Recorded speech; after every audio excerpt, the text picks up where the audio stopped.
Oluwata San Francisco, Mekoti Kenda Vatalai.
At radio bulan do vata ni bulan ni mata vinaka mai se vinga na vono ni sema tiko mai kina and I kabe vinaka ni moni tendai ni katini ka walu ni singa de bulan September ni taka ni bulan vinaka tiko ni taka ni tosa vinaka tiko na kena garavi tiko ni tavi tiko botali tiko endona mother wo sange singa moni tiko vekito Amerika tu siti veke mundo mai viti ke na ya ni sena taini bura mai sanangori vakanuni vinaka tiko yani ni mai tiko vinaka tiko na nonda madha ko wakamota ni donto no vete ko vinaka tiko na nonda madha na madha ngo wakabimbi na nonda maro takatiko na nonda tonganga na nonda to ni pala na noa dona kana ve volvolai dona kana na ve wasaki na ve maro taki na ve kavinaka kedanga rori da waka samataka and da waka wilika da waka rongoda da mai ve ndra waka takatiko yo ko nga da sana waka vinu vinaka tiko nga dona maro lewer to ko to me bekenda na nonda do robo yang so era tu kona tiko o kenda to do watu ngona ngona ngar to nganga kena na do robo lewu sarna kavina ka to kona lia da sarme sa via suli sarna ngele na ve kava ya ye ngona to lusikina ve basai vakandua na itovo ni vosa kena ve ka ndando to da ye sa watu ya o sange vanga ngo ye vakanga ni da tomata tiko nga se vadava o kenda vaki ke mani se venga na no di se matiko mai kina na kavina ka ni moni tendai o sorete ke mni mendana ve toma ni tiko yani no de wasi ni ngona vata ana kavini kua na ve seri so e vakarota ki tongo ka vakatelinga kina na ve ulutanga kanda na mai ve wasi tiko kina ana kavini kua na nonta programu de vakarota ki ana ve kavini moniti au na kai vakamatata taka tiko yani ia na ngona mandanga ngonda na sema sarmanda kina i lololo ena vuku ni rongo kanda do vakavini bena ka tiko kina ve reto na ndoni venga ravi mai na i lololo TVs and TV1 and nandito lomo soli karawa ninda dau mai rongo da talitunga kina na i rongo mai na nonda vanua da sana rongo da saramandia ni ungoni sa sivitongo na tolu and na tini kandua na miniti. Ni Wallabies e karua ni nono to nganga na sota ni Rugby World Cup and mataka ni kua mai St. Anthony mai Branse mai nganga vici ve Australia en kai rosong bulgarua ki tin kalima ne matai ni ngona en loma ni ono song bulga di ona baki kasa waka uta indone tuku matani de bui kin burbura taudoko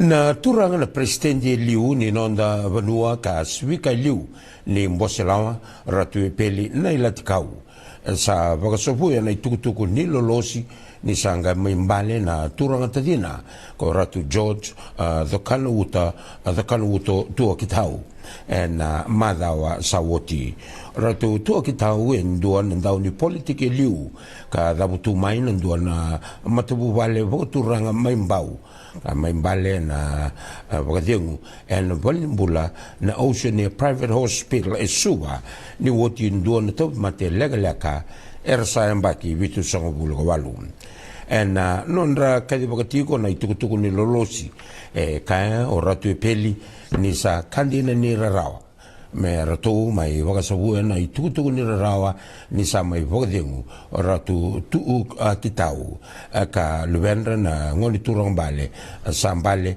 na ratu Sir George Edward tawana bunua tungi zakumbau kena marama na tinana ko Andy Lady wasemada tuimborlebu ratu tuo kitau ka mata ni Fijian Association Party and vending dingi lebu ni tin kadiwa dia song bulga diwa ka nganga maikina and indamdambe ni Taileb North Overlau open seat and chulai ni ronundolu ka ndingi tekitale me lewe ni matentu wakatawa ni Prime Minister Laise ni Angarse me Minister ni ve korni dakadaka ve wakapalitaki ke ni ve Kambula ni sembera ni maiduru ki na buturarani politiki ratu tuo kitau ka mata ni director ni korni matai ni director ni korni buli ni ve wakarautaki mai nandavi na Center for Appropriate Technology and Development ka mandia takana nonda timi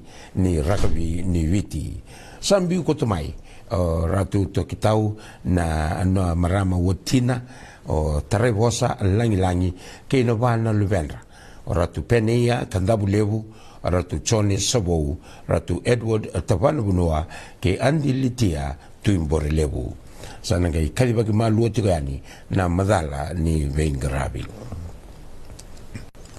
Rosa vanganga tiko na visa ke na tambana ni mbokumbuka endo na kama ado na mataka ni kua mai na tiko na nuku watuanga.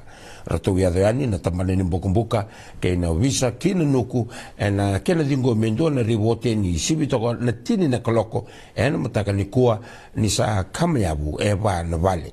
Ia kina ndo tale na rivote sa bagatarung tiko ndo na tangani ambaki rosang bulgalima ndo na kisi ni baka makama salmuri tiko ngo na kena kama ndo na tiko rent tak isa na apartment complex mai wai loloa nandi noa kila kasamtaki na tangani ngo ni baka mana rumu ka tiko kina kenaki ni tiko sarani na vitu nundolu nandola na isau ni beka bagadadani ya kina ndo tale na kisi era sabanga ngatiko no visa mai no walu ndo na kisi ni toblea me vaka makama ka eado na ikatini ni tinkalima ni September ngo ka mani visu makina ndo na ndauti te yambaki lima sangvulu ka wakatorongi ni toblea me vaka makama kainaki ni ka toblea me vaka ma ndo na vale ka nona ndo na marama yambaki tolu sangvulu ndua.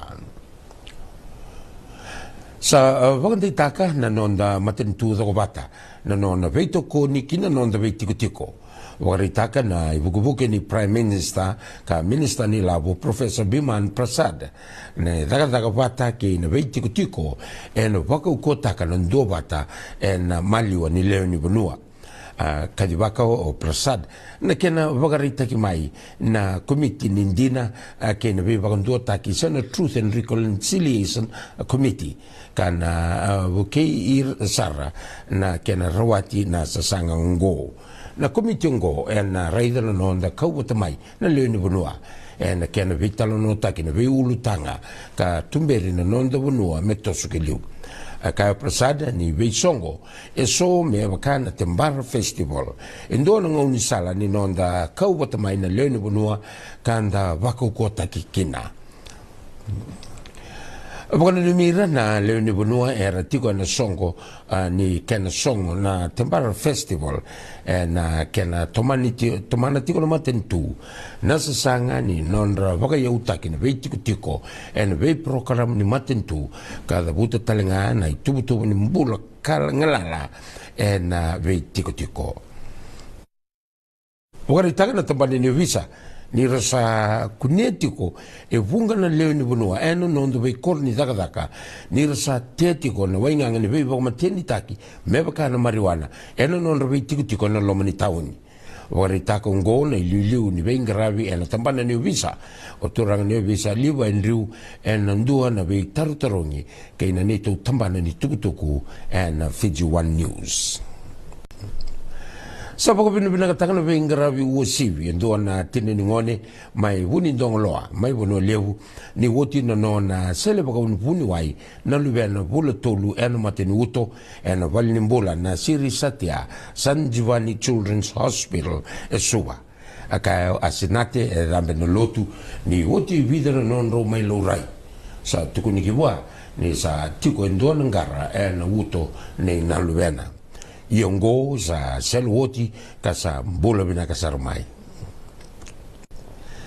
Kamarutaki kina kambani ni Fiji Airways me kadibaka ni sandu talen na sala ni buka wo wandondonu mai nandi kina koroturanga ke New Caledonia ko Numea.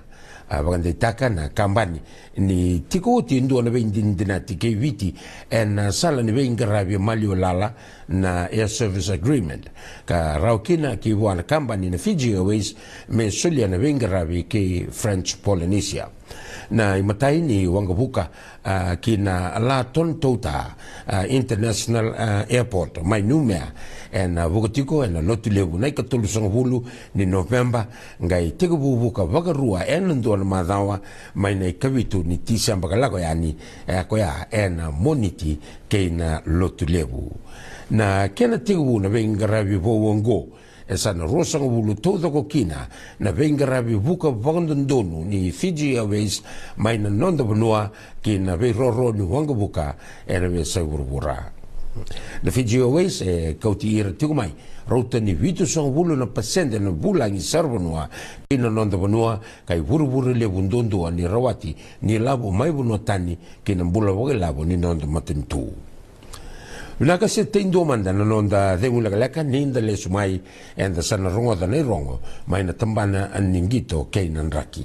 Tau viti vego Australia rosong bulgarua kei tingalima kasi yaweni na kubu ni rara sandurindondo tu elaman rara na nonda dhorbo Joshua Tuisoba ni sala veta na idodhobi ni dhorbo ndaungito vinakan dondua mai tambako Tuisoba na skoan dondua nga ni nonda timi ka mai munduka kina na wona song bulgaliwa na mbaki ni nonda sasanga mendavo na timi ni Wallabies na nona ndingitaki Tuisoba na nonda ndaunbi wakatabulili Simon Raiwalui me tigabuna na gito na inside center sa wakabutukana ena nona zili wakokoa ena bolo ena ono sanga bulu kandua na mita mai na tini na nona taura na bolo kam basuka na yatu ni tatangumaki na Australia ka rawakan breakdown ka diwa na nona zonga ena tatangumaki na vogni ni Australia me adoba na kota vaina la esa bobo lega sarate ko ni se abuani ni woti na non to umai nruka bebiti ena mataka ni kuwa ena kai roso bulgarua ke tin galima ga kan ndau ni va ka tawlidi ni Australia Eddie Jones ni sandondonga menganga go viti sangni kilara o Jones na daba medakava ni sa dangeta dhuru o Simeon Kurwoli tin gawan woindi me ungeti roto una nona toni wala ki nei matai ni nonda nganga vai Australia me tigbu mai en tingadiwa lima sanga bulga ba raumai tambaka na ngon witi en timini Wallabies o mak wangani tawasa ke suliasi vunivalu na non roto skoa na timini Wallabies ia ongo sai kono ni ruka ni Wallabies mai na vitu no palata ki vanua beita ravi en na ruko ni velu taki ni Eddie Jones dinanga ni roto usanga ni tangi rawa na timini Australia na koko ni roto ngito na nonda dhorbo ia kaya o Eddie Jones ni sanga ni se ali na non roto tatanra kan rawa ni roto visu takana uto en ngito kevelesi kadambe kino kota finala. Ya ninda lesumai kinondo vanua kina vutubolo mara o lambasa ni samai loveta na nona timi na ida thobi levu ni Rooster Chicken scoop ice cream battle of the giants dito koko arau tabulaka na timi ungo wana vua kei lambasa na noa ka ni yado basaranga na ngona solitale se na extra time kain andau ni beba katabulidi ni lambasa ko intias kan ni sang ni kurumbitakan na norto unganga kan dina nga ni sengai ruanga na non tu tereni bata na non timi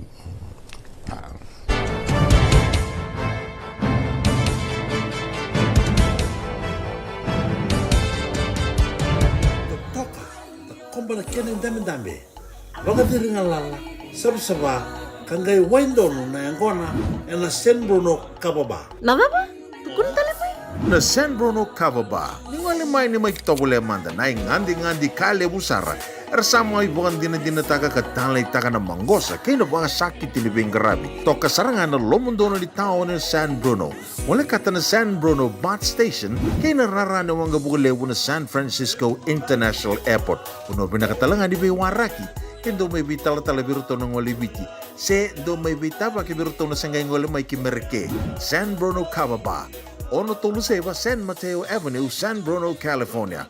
Dole na bay singa man doon na koloka na singilevu, kinatinikan doon na koloka na bongilevu. JJ's Food Shack. Etigo kina na kakana boga bitki me bakana kokonda. Lobo benga ni ngai kani do itu na bundi nan dawo sa tabiok.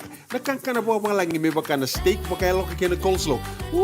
Wee! Na karito sa wadha badina na kani kana.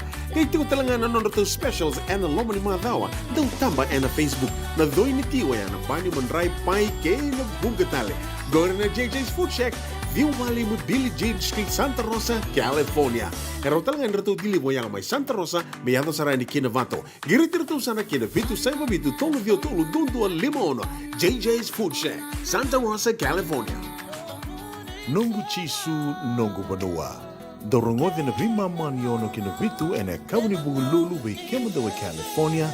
We mani rua ene kavi kina tolu ene singalewu ni lotilewu we kemado we viti. We warotaka na New Methodist Christian Fellowship USA. Rongonde ene radio bulan do vata San Francisco me kauti kenda vata mai. Na dhawi kalawa ke Mrs. Titilia na itini. Wei talanota ki kena na ulu tanga mimbi ka daun rendre na kena wei talanota ki sewa sei ana matana lewu. Ulu tanga ni tosu ki liu. Wei waka ungeti kan dau wei labeti. Rongode na wei akavi ni tu siti ni sivna tini karo na tini kalimana miniti wei kemando ibiti. Sivna lima na tini kalimana miniti wei kemando wei California ana wei singa moniti. Ana wei tokoni ni JJ's Food Shack, Santa Rosa, California. Rongode na radio bulundong wata San Francisco me kauti kenda wata mai.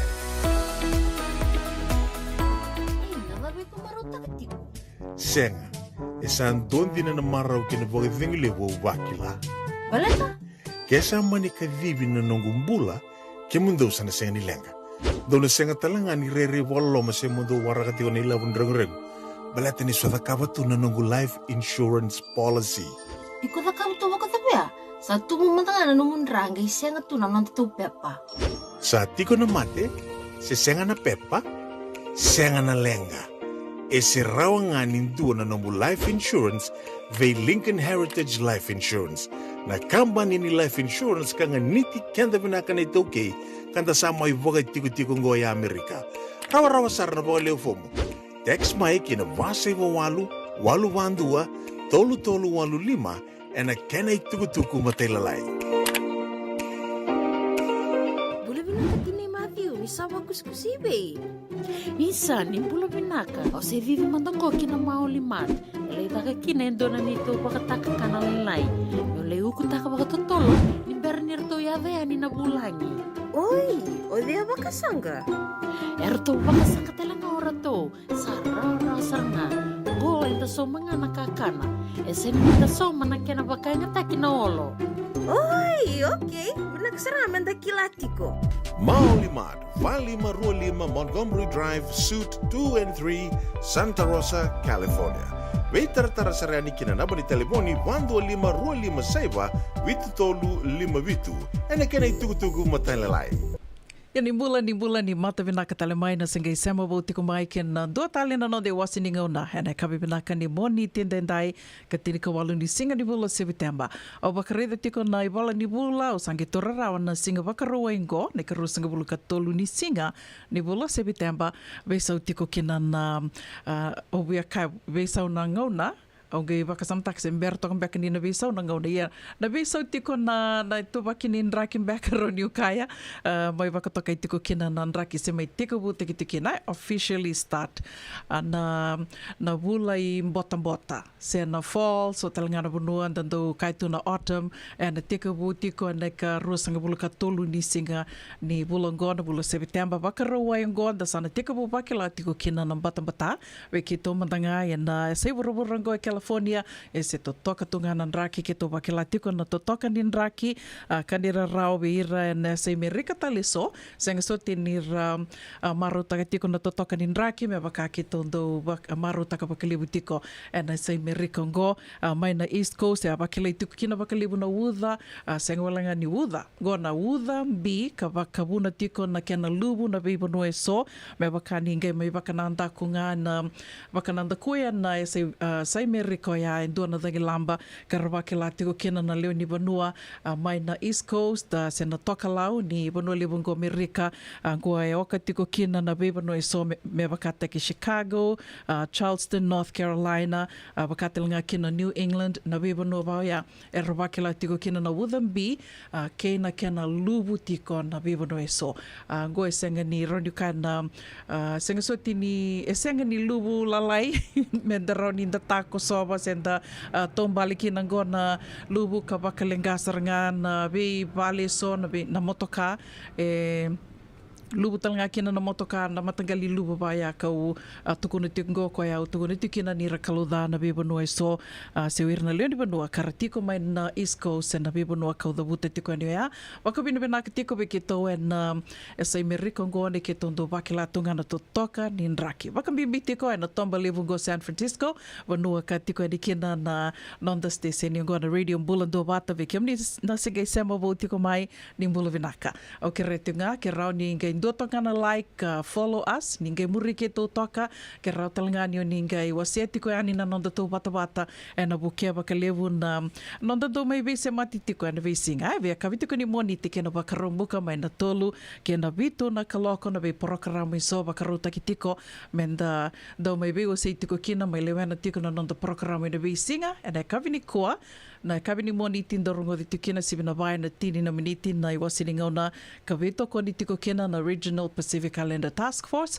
don songo kando veto ko ni bakali busara na radio bulando bata non to veto ko ni rani mai didi tiko kena na non da bata ngo na radio bulando bata yerto do veto ko ni bakali bu na kena sangai men da bakarara mata kitiko da bakunge titiko na bekai so membaleta tiko na non bula non de tu bakini bula yo ni kena nama kitiko ya and sivina vai na tini na miniti vidanga na kartungan dramatiko men na mai kadeva kitiko ani na nonde wasiningo na kavini koa ya sivina lima and na tini na miniti tini kina tini ka lima na miniti nonde wasiningo na bakarota ke na via kavini moniti kerondo mai vetal no tiko ani kina ke Mrs Titilia na tini nonde wasiningo na kabakatokaitiko na dhawi kalawa ke wakauni adalata na ve talanoe so na ve madha sawoti ninge sikobayani na nito YouTube channel o ya radio bulando vata YouTube do beauty ko ni kina na vitala no ke sara na vi program ke sara do rongo di tikani and non de wasiningo no go na radio bulando vata sabe mamando no tolu ni bulvinaka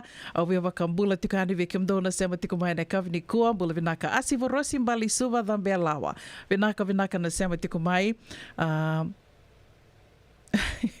vinaka na sema tiku mai na kavini kua vakatel nga kina ve William Siri ni mbula vinaka vakalevu na sema tiku mai di sema tiku beka mai ve William vakambula talitungani ve kalaveti roko ni mbula vinaka che mesa petero vinaka valevu na sema tiku mai na kavini kua senga talani ngole da vitiku na indua na marama kauna via vakavini vinaka tiku vakalevu ana nonando veito koni nonando sema mai na visinga kaukila senga ni vakambeka taka na nonando wase tiku yani na nonando vata tongo na radio bulando vata bula vinaka tau mareda lalanga vesi sema sartiko mai Australia na via kavi nimbula vinaka sista maranandi vakanuni vinaka tikani vikimdo mai Sacramento vakatanga kina viteresia mandingi mbuli nimbula vinaka sista ini senger tambua vakanuni vinaka tikani vikimdo mai Sacramento na kavi nikua vakatanga kina ve metisela drama sei nimbula vinaka turanga neita vakanuni vinaka talitungani vikimni wakatel nga kina ve rena tema au ni takani ando mbula vinaka tiko mai Hillsburg ka wakanuni vinaka talitungani na wakawakarau kina nomundo songo na muni madhango nangai kadi wakatalitungani na vikai some baleta na nonretu songo kartona na makitiko kina na isana wakaturanga da kaunrove wakambula talitungani ve lawatan dreu vinaka wakalevu na sema tiko mai na kavini ko lawatan ni sema tiko beka mai ve wakambula talitungani ve William Siri mai tandevo na vu andombula vinaka mai tandevo wakatel nga kina ve kemdo na sema tiko ngore mai Darwin wakanuni vinaka tikani ve kemdo isa kambani totoka na damuni wakatel nga kina ve Lorai andombula vinaka mai Melbourne au ni takani andombula vinaka tiko mene sani vura ngore wakanuni vinaka tikani ve kemdo na kavi vinaka ni moniti ve keto tu siti tiko ve kemdo namuni tokani go una vuninda kua ni mbula vinaka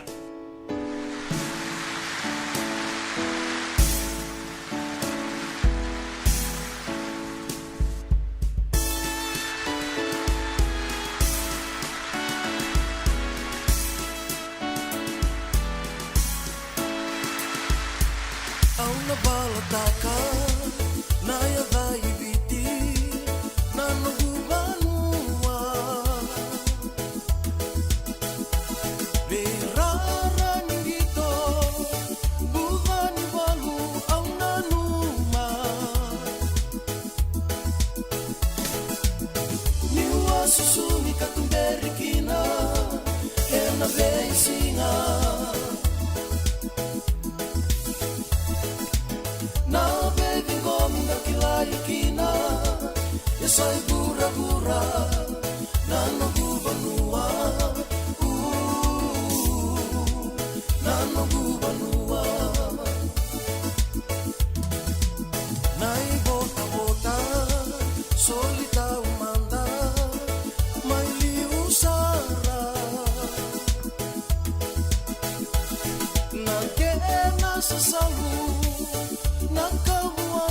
sautundina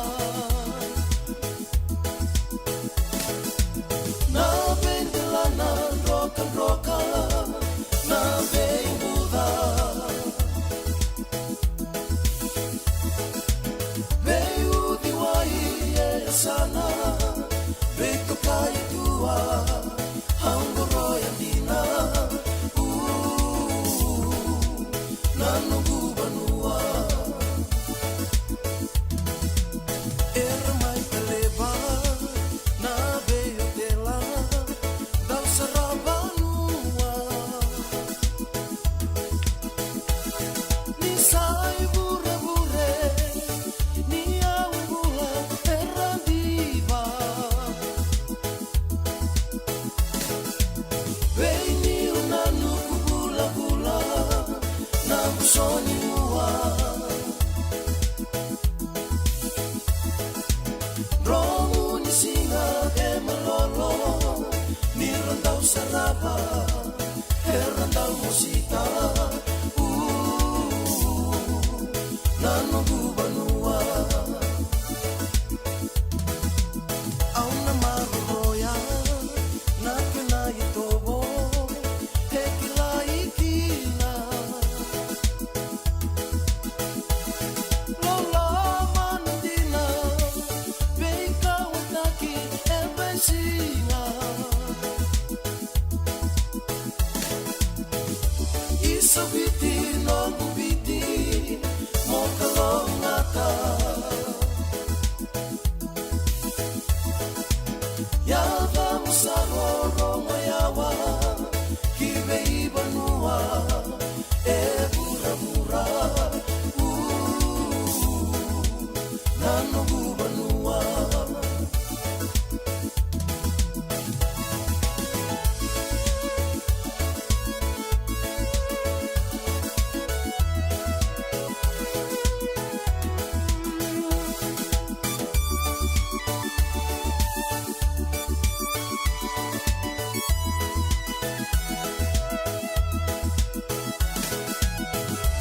isabiti no bubiti mokalongata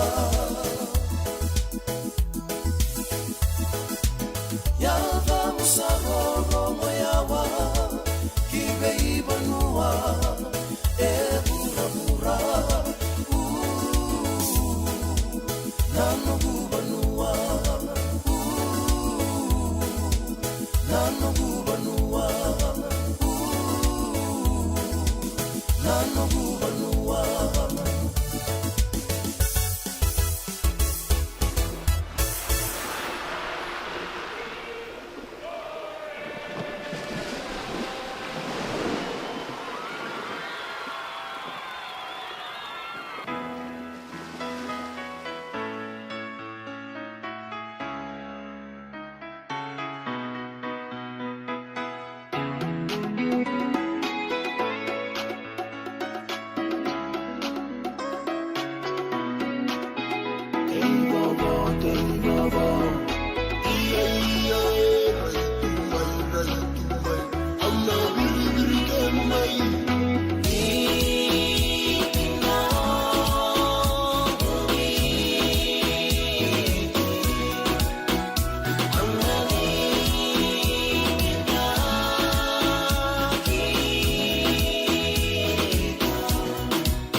Isabiti no gubiti, a una mole, a una nubi, a una bala, ya gonna mate, me deve roti.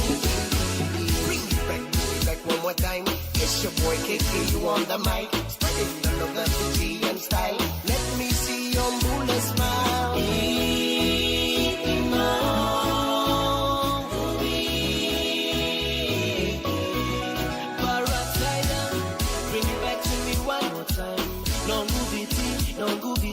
Spread the love in easy and style. Let me see your moonlight smile.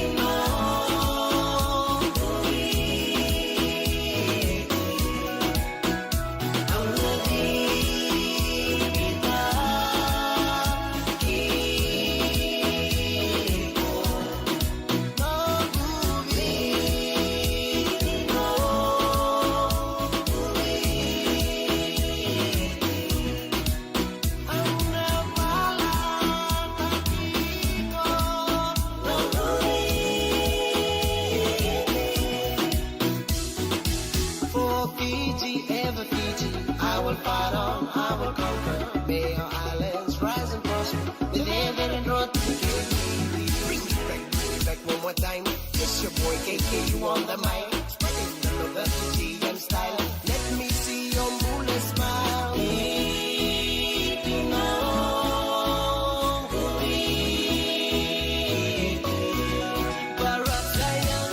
Bring it back to me one more time. No goofy, spread the love in Fiji and style. Let me see your moonlight smile.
Nadhawi kalawa kay Mrs. Titilea na itini.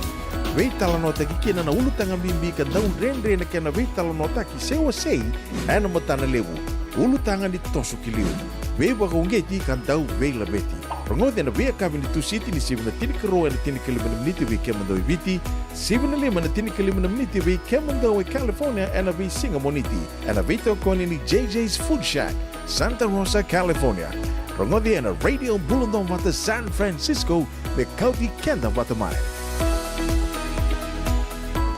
Doyan Robina ka naman raman na ita. Do samba di ba kusa-kusa iwe? Yanra na ita. Kita sili katalaw mande na Orange Lounge. Maleka. Warasan ba di kata-kata pinakasar tunga toboy simpang bakaw. Gay way dala tukin ng bata. Koe serengan kori. Sono ngono santa pinakat serengan na kenta kakana. Di na to zoko. Kaya kitusan ng berata ni baga singilebu, kitusan ng gali baga kabi ngaya ni kena. Na Orange Lounge, katalaw baga singilebu siya baga kabi, baraw tayo ito baga manggos ang gayon totokan na buno ni kana. May namenda to ito niti, kanay baga singilebu siya baga kabi, may baka na baga sakera, na sui, ikatabuteke, roro baga lolo, kaya na vida tale. Giraraw mo kila na menu ni singoya, na Orange Lounge, tolo-tolong dua, Orange Street, Santa Rosa. Yung dua tala na tamang ni Grabe ni Divine Group of Companies.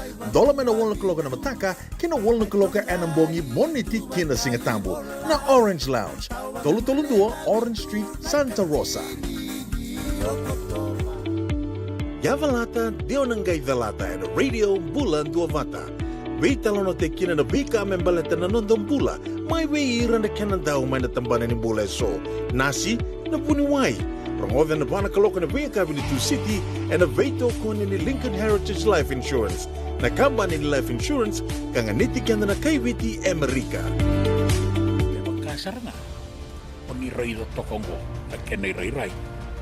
Dua nga na rupo ni Bunikaw, at dua bayran ng tingit-taki, o Reverend Aminio Balen Rock-and-Rock. Tama kamay na nung programo baka madawan na toso ni ngauna. And wengarabi ni City Benny Raturla. Singa buglulu ni Simon Bayan na tinamniti may kamo ni Amerika. Singa lutule ni Simon na tinikantua na tininamaniti may kamo ni May Viti. And veto koni ni Divine Group of Companies. Maolimat kay na San Bruno Cavaba. Namaka and a Radio Bulandong Mata San Francisco may Kauti Kanda Batamayan. Denran baka nang wala ni Kibalilo tinapuko ni oso-oso pakadadaka. Sendrak-ndrak baka na itos-tos nimbula, kuha nilenga sinui gawa-gawa. Nana magi-may kina programo waro taki, may verataw na New Methodist Christian Fellowship USA, nonggu chisu, nongu banua. Rua vena bima manione na kabini bugu lulu be kemundo e California. Bima mani dua na singilewu ni lotu lewu be kemundo e viti. And a radio bulando wata San Francisco. Me kauti kanda wata mai. Radio Bulando Vata me kauti kenda vata mai. Mai San Francisco ki burubura. Sema mai ngai wase yani.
Ina tawi se roia mai veratona I launa de la isiana I talano ni vola singa sa mai voto kino go itini kandua na miniti me vana ka loko ena kavi ni moni tendendai katini ka walu tiko ni singa ni volo se vitemba wakambula tiko yani ve kamnina sengai sema vo tiko mai ni sengai kunea bombeka na vata vatongo se ni sengai sema mbeka mai and tikini miniti sarangango tikini au sarangango wakambula tiko yani ve kamdo sista Vase mada se tareki wakanu ni venaka tiko yani and do tali na mada bongo to tolo sar tiko na toso ni nga onanda wakabini venaka tiko ni soli tiko na idengu ni mbula se wadava karao ni mai birongo din do matali tikina and do tali na kabini koa na mada o senge na moni mada o senge o tingango do na bimbulu lako kina e rua na bimbulu o angole kina na moni mada o senge o tingo do na wakarombo kan do na wakaruai ka Vakabura vakasama sartiko vakaliwiau na vakarombuka entona marama sa bakidio sangabuluka va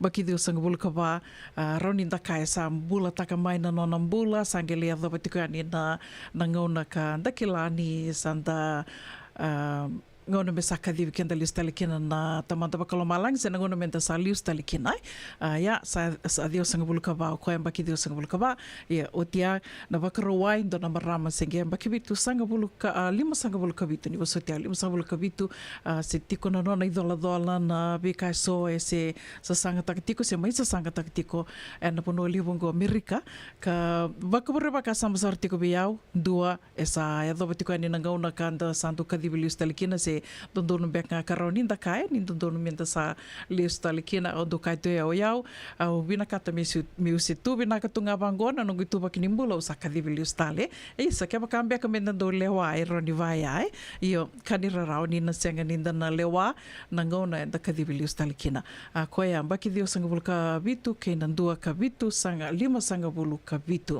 bakabura bakasama sartiko bakalibu biau kau nuita kanira ni na bakabura bakasama talitenga viki umandinda siama tiko mai and kawini kua me bakani na kambimbinga me te kila tuko ya se mani bakadava na itu bakini mbula enda tukina enda senga tuni kila na ngona enda sana kadivi lius talikina au ngai vakasama takitiko dona bunau ka vakaidoritico en dona songo en moni madha ngau sengi tu sendangai me bakananda kuengo vatiko ngona tala sangai talno takitiko ko rua ka rondambi tiko vango iliu ngoi lomni valni lotu dona valni lotu rondambi sartu ngai liu role rua o tia sangai buno tiko koia sangai tiko no koia sa undiva mandanga me sana liu sutale mai na turango Jesu Kristo undiva mandanga me sa liu sutale mai ni kose ni mataka baleta nio yau sa ronika ni sa tuba karau me usa na mai sotavi koia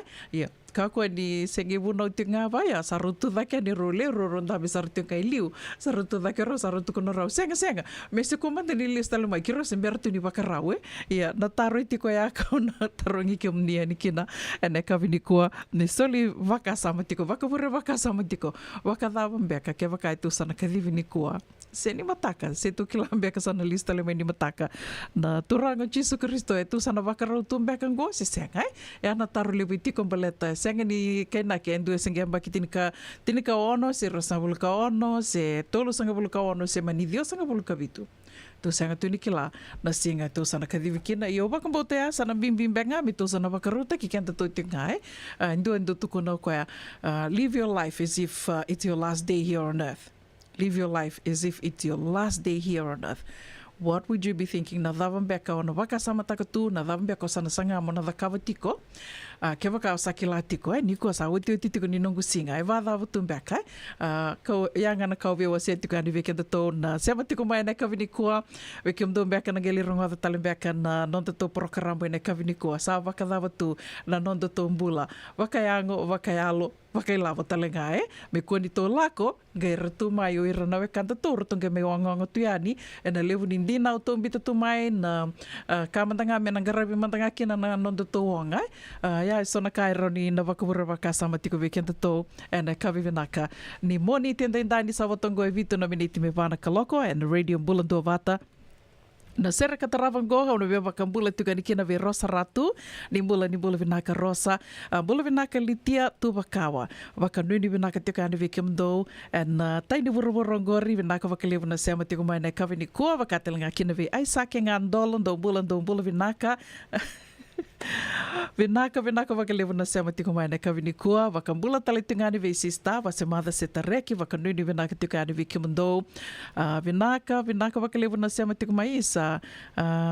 onu itaka ni o sa bula vinaka tiko ia sabatongo ne ai sona singan da nambada tu manda sona singan da sa to bula vinaka tali batu ya na itu bakini bula ndo kai gore ni salua kini bula se vadava ke bakai ndo to ngana itu bakini bula e bakai na senga so tini kam idai se vadava sista vakambula tikani ve sheri vandinga vakanuni vinaka tiko vikim to ke de sara mai sama bula o ni taka ni ndo bula vinaka tiko vakatelanga kina ve tomasi matevula bula vinaka ili vele timbeta wake wakanui ni vinaka tukani vikimdo ke de sara na sema tikongori mai na moto nandi. Então bula vinaka bil vakana uto wakanui ni vinaka tukani vikimni wakatala kina ve mose se sakuru vinaka vakalevu na sema tikomai na kavini kua vikimdo ke de sara na sema tikomai mai buni vai levu mai mba au ni takani totoka tunan raki mai sanangori wakatala kina ve waisa lewanga ndo bula vinaka taiki mbali vanua wakanui ni vinaka tukani vikimdo en bukuni tabi ngaravitiko en singalevu ni kua vikimdo mai Australia ka wakatala kina ve pena do nuda ni bula sia vinaka vakalevu na sema tikomai vikimdo ke de sarna vakalesi na Ministry of Agriculture and B Prasad Building mai Navua vinaka na sema tikomai na kavini kua wakambula talitingan vi Andivani bawale navurai vinaka na sema tikomai Andivani wakanuni vinaka tikani benga na vononi sema tikomai kina and kavi vinaka ni moni tendendai wakanuni vinaka tikani vikimuni au ni takani tosa vinaka tikona kena garavi tikona tavi tavenga ravi tikona matanrende sevadava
soso enda sa senga sarangan nikla na da bumenda baka talo taka buka singi lu taka siapa kaya kapitak ne ka koni lo malenga sa tipin dono bunua rauni buka dingo ikimuni waya na JJ's Food Shack Santa Rosa California na be matangali kaka na itibgina me baka na karikoa waraisi na lobo palusami na buwaka na kaiwa soso na dalo na toa na kokonda bainga ni kena gamure na kaka na buwa malangin me baka na steak gai baka loka tabioka kena coleslaw surua chutney gela ko patana kena pai nambani kay na manray oya na JJ's Food Shack Santa Rosa California era saranga no direct message virto giringa kena bitu sai bitu tolo dio tolo dondo limono se onga wale saranga lito miku mena no mota ena dio maluma Billy Street oya e Santa Rosa California era talanga ni rotoli dilibata kena ne kemu katalo wasing lebu sa wanga kabi ya mai Santa Rosa Kinavato JJ's Food Shack Santa Rosa California. En in Remy me bakarita kiani viki mundo mai na South Bay, San Jose, Mountain View, Redwood City, San Bruno, San Francisco, kena vivo no volikata,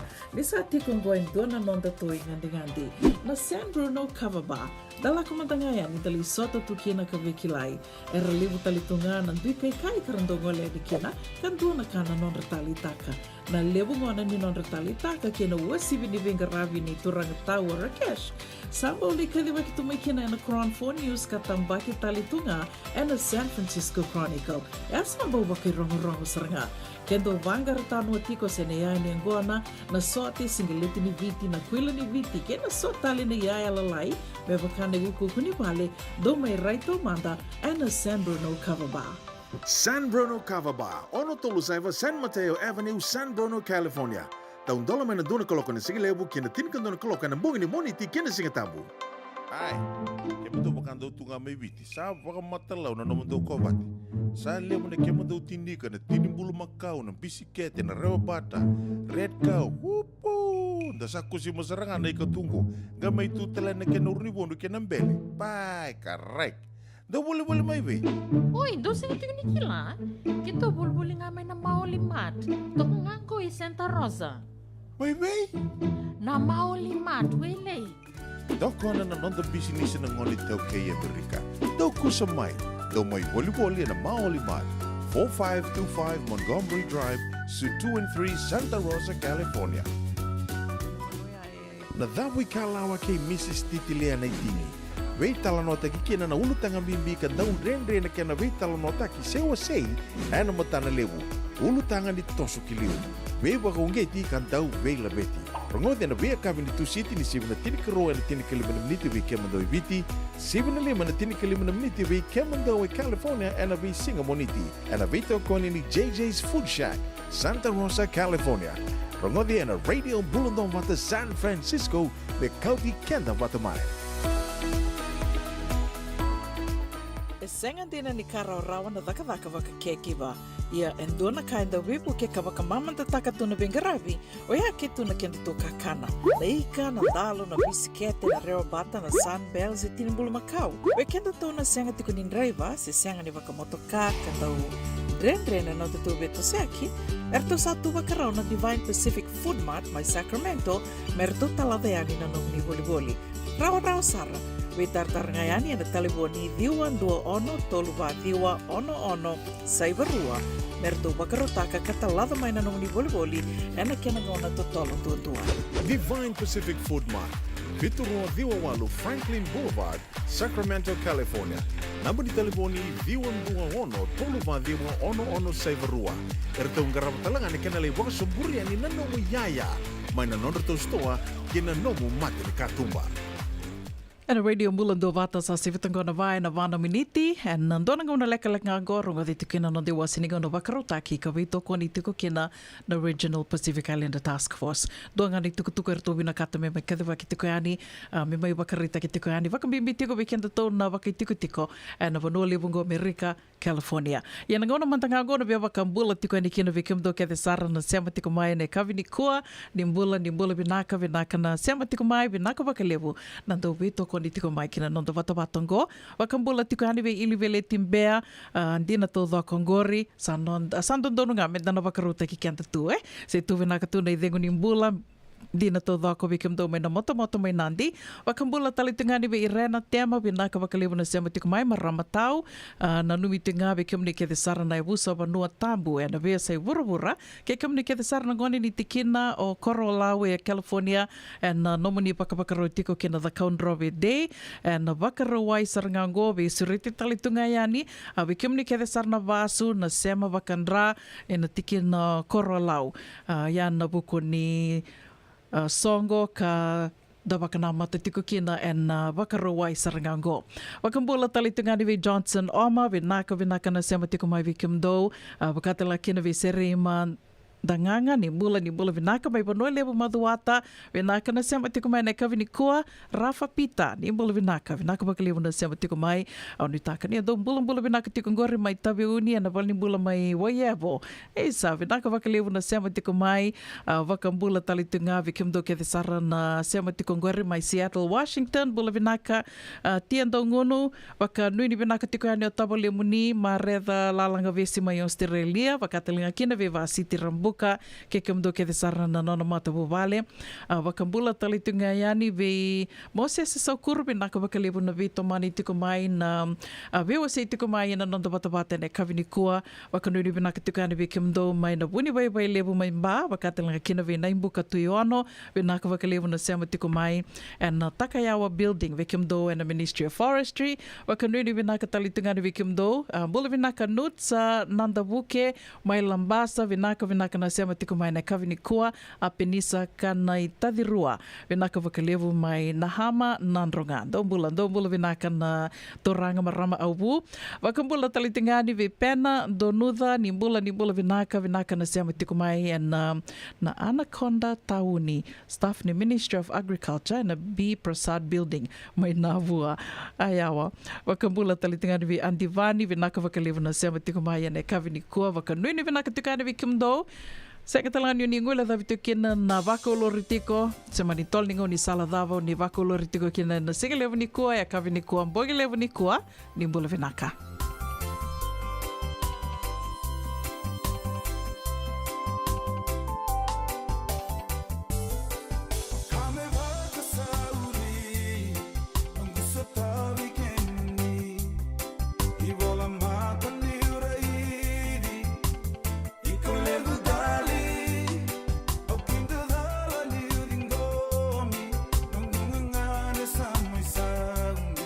Ni longo re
Ongo na programa Warotaki mana Regional Pacific Islander Task Force. En a radio Mulundonga de San Francisco, na Kauti Kenta Patamai. Ini bula vina katali sa siwa tanggo na vai na tinika rua na miniti me bakau bakarita katika niya dua ngana tuku leka sara erto ngandreva tiko erto vina kata tiko na isongo na Regional Pacific Islander Task Force me mai bakarita katika ani se me kadhi wakitiko ani wakambi tiko ngo weekend to na bakai tiko and vanua livongo California wakambi sara weekend to na tiko ngo and Bay Area bakatala kina i Santa Rosa ya endola rarambutu go member leta tingai duan tomanda ono bia bakamadala takata mandeani vikemnina senga tiko nisi tora rawa se dava sarmanda na Regional Pacific Islander Task Force na dava beka na usutu ni songo ngo se ni naki sarmanda ni songo ngo na dava sarmanda ya na Regional Pacific Islander Task Force e didi baka saratinga e vida na turanga na marama vida talinga ni songo o katalitunga kena na radio mbula do bata mai na vi matinitu mai na wasa Pasifika ka da sama iba kai tiko na vanua livongo Amerika na veka ke de sara na veka ni vibuke so bakambimbi tiko and tambana ni bula and the ronro sombu mai na matinitu levo Amerika na federal government o tianga lako mai and state and na ve state so o tia sanga lako sombu mai ke na ve tau ni so ka ke mame bakai tiko kina goa yan bakamenga kena katumba tiko ni ve ka ke dengo kina dui tiko se na community na Pacific Island communities o ka tiko kina ngobi kenda tona i tau keiwe kenda tona kaiviti kanda tau samai baka tiko ana wano lewongo Amerika katumba tiko mai ni matanitu kina vei tiko se na vei mata tamate so na Regional Pacific Islander Task Force waka bimbi tiko wekenda tau na ngole mai ana vi mataritu mai na wasa Pasifika kanda tau samai baka tiko ana wano livongo Amerika wea na Regional Pacific Islander Task Force na tambana ngo e tiko talanga na tambana na vi tambana kede ka ngarawa tiko mai ngarawi Hawaii tiko wakatanga kena mai Seattle wakatanga kena mai Oregon Portland Oregon e tiko kede na vi tambana ni Regional Pacific Islander Task Force ka venga rabitiko and ve state Kevisara. Yango i California na Regional Pacific Islander Task Force ka dua na umay labo e solitiko mai na matanitu levo Amerika ka oka tiko kina se ngole sombo mai bakanrondroi sombo mai na umay labongo me mai buke tiko na ve tiko so sebe communities iso Pacific Island communities member leta tiko na matingo na TB kanda sa kelake tiko anda se tu mai bitin da sandorongo da tu na TB o bakasa mataka na dona ngona ya se o se buli tiko kina o buli tiko fomo ano tiko i ratu Sukuna Memorial School o tia sangai tuku ni mai me ke mami baka me ke mami sa kuni bela ko aki me ke mami nangangaro ni tiko sobe ke mami tuku ni saranga lava ke mami lakani me ke mami laki na teste me ke mami laki ndikebi na matengo na TB baleta ni ange kunei ni vida tobi ertona TB karto sali durtiko na bol ni bula me baleta na matengo na TB dan do ba kawale takan da seng sotini na doutora ba kabimbi ya do na kame da tona kilatiko to sa ya ramai Amerika go bikemni na senge sa sanga tiko mai bikemni na rere sarawat beka na ni green card o ni sana ngai baro ngoli tiko mai Amerika do na kango e ngandre kalava ki tiko monina tora rawa mena mai oni na dikebi rawa kina na TB ni mbera ni nge lakoa ni nge lidakadaka wakambimbi tiko kebaka oni tiko ngana no ni tuba monina mai venga rabi ana tambana nimbula sena roni kana caregiving na tambana ni venga rabi bao ya si tambana dabanga na tambana nimbula the health department ya monina dona kana lavaki ngandre vitalitu ngabi kemni monina mai dikebi rawa na buku ni matingo na TB au senga ni kenandau senga niu nasi, se me tubi o na kila, me maleta na mationgo, a me o wakamatila lei takani o na tukutuku ngā, ka ngandrebi me wakarita ki tuku ani na nondi ua siningo nongo, ni sandua na umai lawa i soli tuku mai, karto sama i wakaitawi tuku kina, e tolu na ni wasoti au e wana i songo lotu. Wana i songo lotu ngo, e senga ni kainaki, ni waku e kina, ni da waku e kina na vi songo lotu tali so. Songo lotu i tau kei kanta sa mai tikongo i Amerika. Na wana i songo lotu ngo, e na soli ani berto na i lavo ka sa rato mbiu te tiko waka tiki me mbali tiki anda tō na i tau kei, ka o te asanga i tiko tali na kena i wase, na i wase ni lavo e na lako kina ndui mata lotu ngo, e na kena sanga i tiko ngā menda wukei, menda mai wakarara mataki na i tau kei, se na kiwiti kanta sa mai waka i tiko i California, e na wuku ni mationgo na tuberculosis. Ia, aungai rewe tiko e rato mbiuta mai na waka lesi karatundu wenga rawi tiko and Regional Pacific Islander Task Force. Endua na yalo rato mbiuta mai vea aungai waka miu kurambu i taka waka lewu. Ni wili ni keiwiti sanga i mbiutik mai wangu era. Ni wasoti au niu senga niu rauni mbita dhake ani na screen. Nandua na singo na gero ni mbiuta ani kina. Ka aungai rewe tiko na i wili ni mationgo na TB. E na wimata ni tu mai na wasa Pasifika. Ngai kone kina niu viti e wili le hundu tiko. Me waka toto watataki kena wimata ni tu tale so. Au na ngai wili ka tale manda waka matila lai waka winaka na weka e rato soli tiko mai ane wala tukutuku e rato soli tiko mai ame baleta na TB. Kena kunei ni lewundu tiko wekenda na kaiwiti e tau wekenda tiko wekenda se tau wekenda tiko na mate ngoa na TB. Duanga na kau kila, ngoa na nongu na wekanga o lako duruma o iau wakate ki au ni o ngole mike koia e ngandrevi la waki tiko menda na maindikewi na mate ngoa na TB kanda na lako ni wali bola ia na kaiwe na kakena ni e rawa na nomu leilo rai se me na ndikewi weiko na mate ngoa na TB e lewu na wali ni wai se na wali ni mbula i tungo e rando wewu ke kena se rau ni kona ndikewi kena ia o ke la o baka samataka tikungoa na nongo angole e ngai le waka me udhula e nandua meka na waini mate me udhula na waini mate o te asa o te tolu na singa o ngai le staleani me ngai le lorai e wakadhawa e beso ti na vanua se na ramba ni vanua e ronroba na waini mate na reaction koea me na ngai kileikina e tiko vea na TB se senga e na ngai wakatau tiko e na ngai le wiliki na Nambalau se na ramba ni vanua e wuthe ni o te tolu na singa. I o te ana ngona sa arto sa antareli lore ki na sanangi tukuni mai o i kondodono mo le x-ray se senga.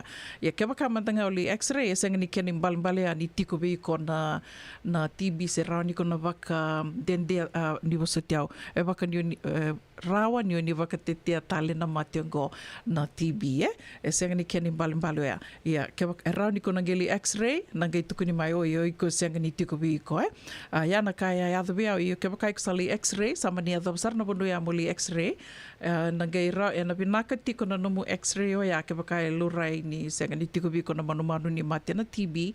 After that x-ray i ko rawa ni na mona maroro e tiko na ilawe ni vekai so na nomu x-ray o ia me ruta ni 5 na embaki. Ke waka o ngeli wangara dhaka taleani na loma ni 5 na embaki ro ni ku waka ritaka ngā na nomu x-ray report o ia na kile tiko kine. Ke waka sa o te 5 na embaki o ngai o sanga tiko mo li wangara dhaka then you'll need to go through another test na TB test. Ia na kena matela lai kena waka matela lai ke doia e na dhaka tiko e vida na wuli e ndua ki tō sa na wudha tiko me sa na waka i dhuri saranga e na wula o kotoba na rau tiko mbea kani oti ni madhawa ni wula o kotoba e na ngai waka ndita ki ani na wano e na waka i dhuri kina mo ni ngole mai ni mai ndikewi ni mai wulidha na bekai so me mbaleta tiko na matingo na TB ka na waka rote ki tiki na so na kalalai me katiungani waka winaka na nomu ni adhara mai koutuko na tiko ya e senga ni waku e kina na vi songo lutu taliso go me mbalete kenda na i toukei tambuiani kanda samai waka tiko Amerika. Dena ngā ni wāna i songo lotu ngoer tō samai dhoko wata tiko ka samai tauia wuta ki tiko kina na Fijian Health Ministry. E a waka tikabu na Fijian Health Ministry a waka i dhuri ndua na Dona Songo, mataitiko ni Songo ni Fijian Health Ministry and bula vida na bula sawati ama ibakaiduri tiko na bambuta na bula chulai abakaiduri I Petaluma ka erangole ni kina lebu na bakelisi mai na vitambana ni bula so kantangan reba yo yo mandanga bakatiki au baka urara o taka bakalilai ni senga so tini lebu bikanta na ituki and ngole ni kina wakambibi ni senga ni dona kainda na so makina. You do not need to pay senga ni ngadrebi kina na insurance, senga ngadrebi kina na tarongina iko baka pepa si senga. Nabi kabaya iyo kitongay nakanga kitongay vital nota ko ya kitong hindi tu kina niya senga matai ni ministry Fijian Health Ministry na health fair avakaidori senge kene matai an do tal nge avakaidori tal na mbaki la kumai ya na bula katumai na bula kotoba na oito tini madawa vakadhadango nge vakande takatali tukani na ngona kitu sa vakande takakina na tikini singa na bonue na vakaidori kina na TB test ke na nomuni libuli da mandanga na bekaiso member letter na mationgo na TB na kena bimbi mendaling dikebi na kena bimbi mendana yan ren rabitiko kina ndanganga rodi tiko kina ona nge bakande takatali tiko yani yana bekaiso endo venga rabitiko kina vitoko ni tiko kina na Regional Pacific Islander Task Force ka bakabino benaka tiko kina na radio bulando batini kitombo bau mai tiki toka ni songo na Regional Pacific Islander Task Force nonon to vitoko ni karao nindo mai rao talangani mai bakaidor tiko ni kina na venga rabi na nonda batongo kanda mai siama tiko ni kina na vesinga o yana bekaiso kanda roni na bakabino benaka tiko kina and the Regional Pacific Islander Task Force. Ongo na programo Warotaki man Regional Pacific Islander Task Force and a radio mulando te San Francisco me kauti kenta patamai. Nongu chisu nongu banua. Dorongo de na vima mani ono kina vitu ene kawni bugululu we kemanda we California. We mani rua ene kawi kina tolu ene singalewu ni lotilewu we kemanda we viti. Warotaka na New Methodist Christian Fellowship USA. Rongode na Radio Bulando vata San Francisco me kauti kenda vatamai. Elevo tu na matanggali life insurance e Amerika. Kalevo talanga na kena itu. Ia na Lincoln Heritage Life Insurance yang niti kenda mo binaka na ito kay kanda sa may buhay tigo-tigo na buno lewo mo. Kaya wala may wangande sa may buhay tigo-tigo tunday. O dawi matitiko si Sen. Raw sara na mga leofo at talanga na ilawi maruroy. Lincoln Heritage Life Insurance na company doon nga daw sa mga claim and na loma ni Rosa nga bulu ka pa na yawa kasama niya na lenga isang oti karuan na yung bag. Siko mo na website ka ito magori si Textby kinabasi ng walu-walu-wandua tolu-tolu-walu-lima and na kinay tumutukin matay na lang.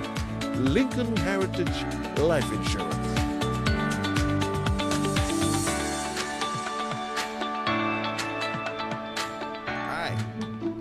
Daw tunga may biti sa baka matalaw na naman daw kobat sa lemo na kema daw tindika na tinimbulu makaw ng bisikete na rewa bata red cow wupo dasako si masarangan na ikatungo gamay tutala na kinurnibo no kinambele pai karay daw buli-buli may be Uy, doon sa ito ni Kila kito bulbuli nga may na maulimat toko nga ko Santa Rosa may be na maulimat wele Doko na nanonda business ng ngolit daw kay Amerika.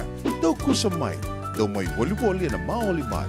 4525 Montgomery Drive, Suite 2 and 3, Santa Rosa, California. Ito toka. Komba na kena dami-dami. Baka diri nga lala. Saba-saba. Kanggay window na yung kona. Na San Bruno kababa. Nababa? Tukun talamay? Na San Bruno kababa. Ningalimay ni may tawale manda na yung ngandi-ngandi kale busara. Ersama ibukan dinataga ka talay taka na manggosa kay na mga sakit tilibing garabi. Toka sarangan na lomundo na litaw na San Bruno.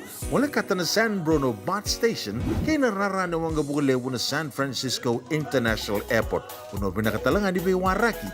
Kaya do may bitala-tala biruto ng walibiti. Se do may bitaba kibiruto na sanggay ng may kimerke. San Bruno Kababa. Ono Toluseva, San Mateo Avenue, San Bruno, California. Doon lang na ba isinga man doon na kaloka na singilewu, kinatinikan doon na kaloka ang bongilewu. Na dawi kalawa kay Mrs. Titilia na itini. Wei talanota ki kina na ulutang ang bimbi ka daw ren na kina wei talanota ki sewa say ano mata na lewu. ulu tangan di toso kiliu. Vei waka ungeti kan tau vei la beti. Rongote na vei kami ni tu siti ni sibuna tini karo na tini kelima na meniti vei kemando i viti. Sibuna lima na tini kelima na meniti vei kemando i California na vei singa moniti. Na vei tokoni ni JJ's Food Shack, Santa Rosa, California. Rongote na Radio Bulundong Wata San Francisco me kauti kenda wata mai. Mesi vitanga na vai na rusa nga vuluka vitu na miniti. Ana radio mbulando bata ka vitiko ni moni tienda ndai ne kitini ka walu ni singa ni vulu September wa bakarita katiko yani bakaro engone ka rusa nga vuluka tol ni singa te ko vitiko kina na bula I mbota na falls and autumn and sana vanua I kile kina ya na nungu ndu talitaka na nandraki ai na autumn falls na bula bota do totoka dina na nonda baksaraba na kena visau na roka ni vunikau na ronikau do totoka talitunga kina nandraki ke to baka pina ka tiko kina na bonuli vongo California di sega soti ni ke tondo bakila na ndraki bata me baka bakila na bibo no taliso ka senga talanga ni to ke to bakila na ton rani singa me baka bakila na bibo no taliso ya konga ya ke mamindo be wali takatuna tiko California ni ana puna so lewu tiko kina na anonda mai waka tiko ana vanua lewu ngo San Francisco lewu na kami nda waka binu bina ka tiko kina si vitonga na vai na rusanga vulu ka walu na miniti au sureti kemni sema tik nga mai si bina 5 ana tini na miniti kero na mai vital no tiko ni kina ke Mrs. Titilia na tini ana nonde wasininga ona ni dawi kala ke baka tiko sona ulutanga oni bina kata me kero na mai vital no ni kina se ni via Nibia sema talitunga mikina se nibia bakai tabi talitunga mikina ninge bola tinga mai radio ni bita tiko mai na nonda to tanga ni vevango se radio ni bita mai na messenger ni bola mai biau una bonita ko se ve Mrs. Titilia na tini na yava katiko wakanga takatiko ko na messenger de so back na ulutanga ni bina kata menta mai vital no kina au bi vakambula tiko ani na serka travango bi kemdo ke sara na sema tiko ngori mai na Zion Shopping Center dombola vinaka Solomon e turanga mai muri wakanui ni vena katiko ari vikimdo wakatanga kena ve Joe Voliti kele na butoka nimbula vinaka Wakanui ni vena katiko ani vikimdo wakatanga kena vikimdo na sema tiko mai serne na kavini kuan rombula vinaka na vewatini John ke ate ada tuingali wakanui ni vena katiko ani vikimrau wakatanga kena ve ilaitia mbani nimbula vinaka vikimdo ke de sarna ngone ni bunda dong gitu tiko na Rugby World Cup isoa na sila mbula vinaka chuta wainingolo ke samu ke revi mai ve ilaitia mbani visi se bunda wakanui ni vinaka talitunga ani vikimdo na sema tiko ngori mai bunda na kavini kua di lady di bula vinaka maramanita onu takani ni bula vinaka tiko na city level San Francisco wakatang lakina ve bulo na ngata do bula vinaka Rosaratu wakandu ni vinaka tiko ani vikimni na buku ni baka rotiko kina songo na moni madhaongo wakatang lakina vikimdo na sema tiko ngori mai na moto mai nandi do bula vinaka ilivele timbeta wake kemdo kede sarna marama na turanga do sema tiko ngori mai na moto mai nandi senga talani ndo ngule da vitiko kena na marama na turanga neita ni bula vinaka nandua wakandu ni vinaka tiko ani vikimdrau na vitumbuni mai na Rio Vista Drive mai Petaluma onu taka ni onro bula vinaka tiko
sengan dina ni kara rawan na taka waka kekiwa. Ia endona kainda wipu ke kawaka mamanta taka tuna bengarabi, o ia ke tuna kenda to kakana. Na ika, na dalo, na bisikete, na reo bata, na sunbells e tinimbulu makau. We kenda to na senga tiku nindraiva, se senga ni waka motoka, kandau Dren no te tube to seki, erto satu wakarau na Divine Pacific Food Mart mai Sacramento, merto talaveani na nom ni boli. Rawa sara, we tartar ngayani na taliboni diwan dua ono toluwa diwa ono saibarua, merto wakarotaka katalada mai na nom ni boli, ena kena ngona to tolo tua. Divine Pacific Food Mart, Vitorua Diwawalu Franklin Boulevard, Sacramento, California. Nama di telefoni Diwan Dua Ono, Toluwa Diwa Ono Saivarua. Ertong garap talangan ni kenalai waka suburi ani nanomu yaya. Maina nonor to stoa kina nomu mate ni katumba. Kasar nga. Oni rai do tokongo na kenai rai. Dua ngana rukuni buni kau. Dua beiran ng tingit taki. Reverend Aminio Balen Rock. Tama kemain nonton programu baka madawa na toso ni ngauna. Ano bengarabi ni City Veni Raturla. Singa buglulu ni sibuna bayan na tinamniti be kiamo ni Amerika. Singa lutule ni sibuna tinikantua ana tinamniti be kiamo ni Maiviti. Ano veto koni ni Divine Group of Companies. Maolimat kay na San Bruno Cavaba. Namaka ana Radio Buladong Bata San Francisco met Kauti Kanda Batamay.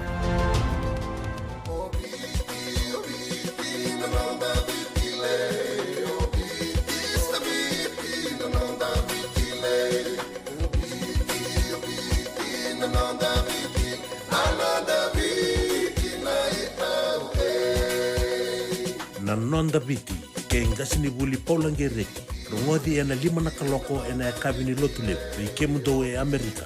Tini karua na kaloko ena singa lebu ni baka romboka, veke mundo mai viti. Ena Radio Mbula tua bata, San Francisco me Kauti Kanda Batama. JJ's Food Shack. E tiku kevi kena na kakana boka biti me bakana kokonda. Lobo benga ni ngai kani do itu na bundi nan dalos e tabioka. Na kakana boka malangi me bakana steak baka eloka kena coleslaw. Na karitoa sa wadha badina na kani kana. Kay tiku talanga na nono specials and lomo ni madawa. Daw tamba na Facebook na doi ni tiwa ya na bani mandrai pai kay na bungatale. Gore na JJ's Food Shack. View Valley mo Billy Jean Street, Santa Rosa, California. Pero talagang rato dilibo yang may Santa Rosa, may ato saray ni Kinavato. Giritirto sana Kinavitu, Saiba Vitu, Tolo Dio Tolo, Dundu, Limon. JJ's Food Shack, Santa Rosa, California. Bakarita kiani veke mundo mai na South Bay, San Jose, Mountain View, Redwood City, San Bruno, San Francisco, kena vivo no volikata. Nisa tikong goin dona nonda toi ngandi. Na San Bruno Cavaba, dala kumantangaya ni tali sota tukina ka vekilai. Era libu tali tunga nandui kai karandongo le di kena, kan dona kana nonda tali taka. Na lebu ngona ni nonda tali taka kena wasibi ni vengaravi ni turanga tawa Rakesh. Samba uli kaliwa kitumai kena na Crown 4 News katambaki tali tunga and the San Francisco Chronicle. Esa mbau baki rongo seranga. Kendo vangar tanu atiko senea ni ngona na sote singileti ni viti na kwila ni viti kena sotali ni yaya lalai bebakane guku kuni pale do mai raito manda and the San Bruno Cavaba. San Bruno Cavaba, ono tolu saiva San Mateo Avenue, San Bruno, California. Taun dola mana dona kaloka na sige lebu kena tinkan dona kaloka na bungi ni moniti kena singa tabu. Radio Mbulando Vata me Kauti Kanda Vatamai, mai San Francisco ki pura-pura. Sema mai ngai wase yani.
Ana radio bulan do vata mai rto mai beba kamaro te kitunga ni ave kanda na lau na Black Rose ko te kanda tukani wa kamalua ana kavi ni moni tendenda ni katini ka walu ni singa ni vula sevitamba ni savo tongo tini ka ono na miniti me 5 na kaloko o tina 5 na tini na miniti o suritikam ni mendana ngai me veto mani tiko ke Mrs. Titilia ni tini ana nondi wasiningo na wakarutaki ana ve kavi ni moni ti wakatokai tiko na dawi ka lau me wakaindo veto ko ni tiko kina na JJ's Food Shack ke wakau ni senga tiko ni lá, odeio JJ's Food Shack, na dawar toda kava na JJ's Food Shack, sema tinga mai, ke na non da vata vata ngona radio mbulando vata, ndo mi tuko ni kina, na non reto i tuku ni vei voli, ka waka matata taki tuko ni kina, na veka ke de sara reto ndo waka rotaka, na vanua reto i tuko kina, e rao waka dawa ni vei tartar ke reto, me rao ni kauia ni kina na kemunia, waka bimbini nda ke la, lewu vei kenta taka tu ba caregiving, ndrenre tumbeka na vei tose aki, senga mbeka ni ndandraiva, sendo ndrenre mbeka na nonda rawa ni lako, ndo mandana kiana break and ndrenre, ndu tu na beba no ni taka iso, yeah. Do sana ngono kila ni do rawa wakarawa taka tuna nonta taka ke waka ni da kila tuna kenda to kakanai waka singe levu waka kavi se katalau ninge ve tartarani kerto na JJ's Food Shack ando bitu ka ni non reto na bani telefoni na non reto i tuku ni be boli ko soreti kemni oni do sema tiko ngamai ke na radio bulando vata San Francisco me ko tikanda vata tiko mai ke retali tunga ke rauni ninge subscribe tiko ke na ni to YouTube channel na vebu ke sartiko waka levu ve kemni na do la tambeka na buku ni oso sa bakadaka na we porokaramu ke de sara ndo me rongo ditukani na nonde wasiningo no batongo o seretikemni yangona na buna ivina kakina mo ni subscribe kina radio bulando vata YouTube channel baleta ni rawan yoni na do ngai rongo de kina na nonde porokaramu iso na we tala no iso ndo me rongo ditukani na nonde wasiningo no batongo na radio bulando vata o bakumureti ko ni tukutuku ni vanole bongo Amerika ni kua kau mani rongo de sara na kena i tukutuku, kena i tala noa, ndona marama, e tukuni ni o koe ka rua ni marama ka the longest living human being in the history of the United States. E nangonongo, koe sange e sa yambaki, koe sembula tungo yambaki, ndonan rau tini kawa, e rato marau takatiko na nona matapu vale, na nona sa thambeta mbula yani, na yambaki ndonan rau tini kawa. O tinga, au sa rongoda ni sa tukuni mai na yambaki ndonan rau tini kawa, o reithi, o sanga asarami o reitha na keni tamba, ia, e mbauto toka bina katuna maramango ia kai Amerika loloa e angololoa na maramango e to toka tuna kena rai na nona Southern Betambulea ni na mbakindona rau tini kawa ia o tia sange vakatarongi tiko se dhava saramanda na kai ndo dhakava dhava mbeka na nona kawuni roni dhakai se na nona secret kalaki a dhava rau ni kino koe na mbakini mbuloia sange tukuno koe vidhangana ka e wasio koe dua kuno koe ondo masu e na visinga yo o ke lani to sa ke la ke de to ya na taro ti ko ya tondo masu e na visinga se senga roni to na dike vikenda to mate kina e kuno koe ondo masu e na visinga o ilika na no gwivala tambu e na visinga au lako ilo to senga vakando ni ndona singa tambu me da lato koe to no koe I go to church every Sunday ya ngone sa senga kina ni rawa ni lako to sangendo lako e ni vale na nona baba kosole ni lotu Arto sangendo la kanivale, arto ngendo la ki lotu bata ki koia ena visinga tambu e duanga na lubena amba ki dio sanga bulu kava au ki la diso ambeka na roni kai oi baleta ni duanga na lubena koia mbula mbalavu kina vikento na vida toka na ngone na ndre mbeka me to e dhavani na mbula na amba ki ni mbula ya ia sengri ke la roni ya ando tale na ulutanga ni vitala noa e tukono koe ni nduanga na luvena mbaki dio sanga bulu kawai se mbula bina kasartungango do tale na kai tukono koe a sanga ni ndua vakantono na motoka keni mbale ana veva no ke de lako kina tukono koe o yau ondo talita kana tombale na veva no ke de o lako kina ke baka o kila ni rawa ni una tombale taka o na tombale na senga mandanga ni vondombasi ka tuno koe ana buno senga kina ni bia boli endo na nungu motoka all these years endo tombale koe na veva no ke de ngai lako kina e sa dhabango na mbaki donan rau tini kawa gaindo tale na itukutuku kona no mani rau ni se mata vatangai ni kini talanongo ni ni kena maruta ki tiko na sige ni sudu do tuko ni vango oh you're getting older isa satos tiko na embaki sangger tuko na mayor to na vital no tiko ya kon na endua na vital no vakarorong tiko kina orto sangger tiko na orto mendo kuni do tuko na iko satos tiko na no muyambaki isa iko sa hangasi tiko mai levo weekend to do vatia na ito tumbeka ni non to vosa sen na non to rai ni to hangasi tiko mai tuko na orto instead viso taka kuni tuko na vai anangasi iko mo vati ko na no na kamenda do tuko na reda manda na veka iko sa rawata mai ke na veka e tu e matamu mo nana makikinai. What can you look forward to? There's so much to look forward to.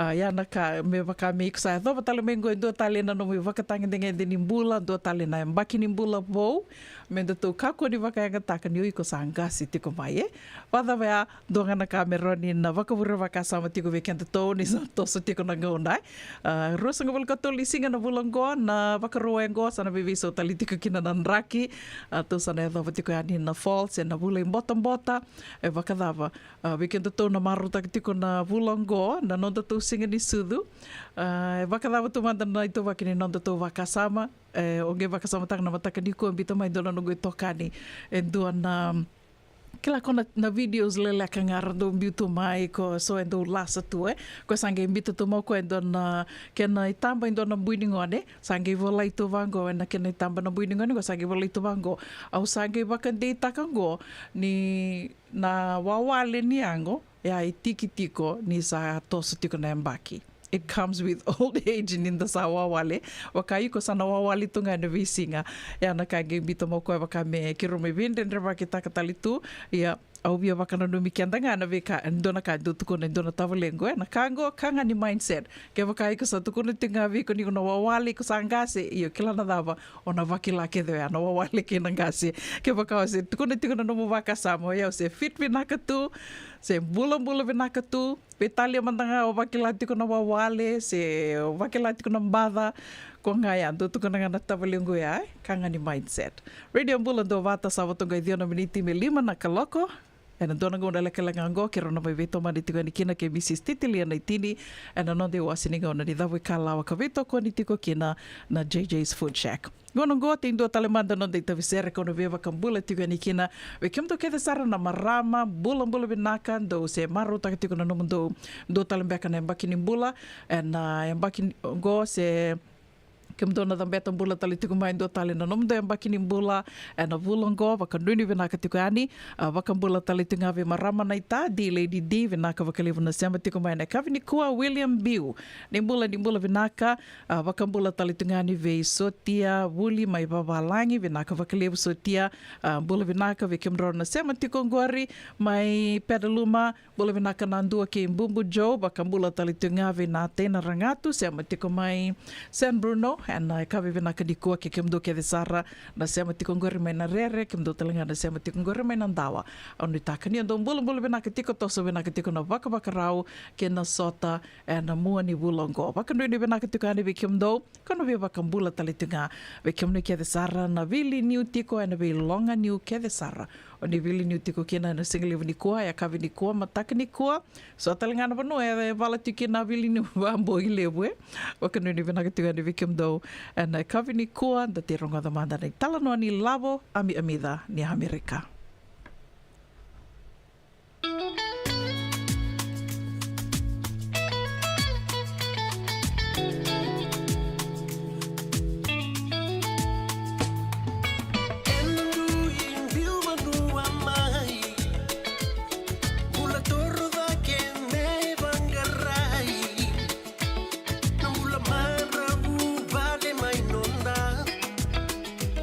Mateni tu o tu ke na va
tangan nimbula Wakame tao Mai na ituva tuva Tola te ngalu ngalu Poliena bosota Keko tangi o de tale Mena rongoda La posto malua Ningauna era vata Veiko ongori Sayu sukuni no musala Mebakani sama tua Tapi tungai ngata Ola serau Bakana singa Kai maka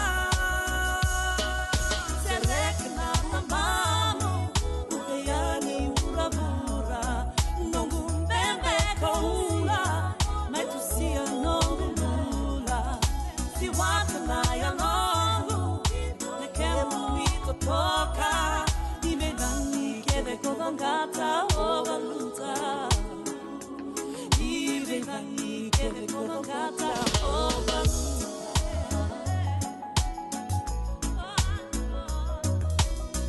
Kosa maira nandi Ninomu isoli soli Kovukaya sangu Naruma rauboli Iundau lumani Kakeden daru rawata Melutiku nga otamanda Dedere sara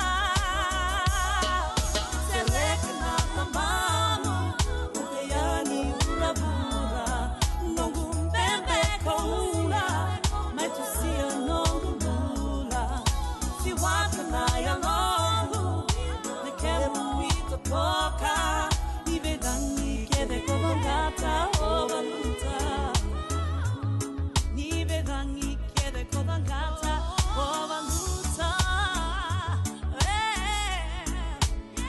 Bembe koula Bembe koula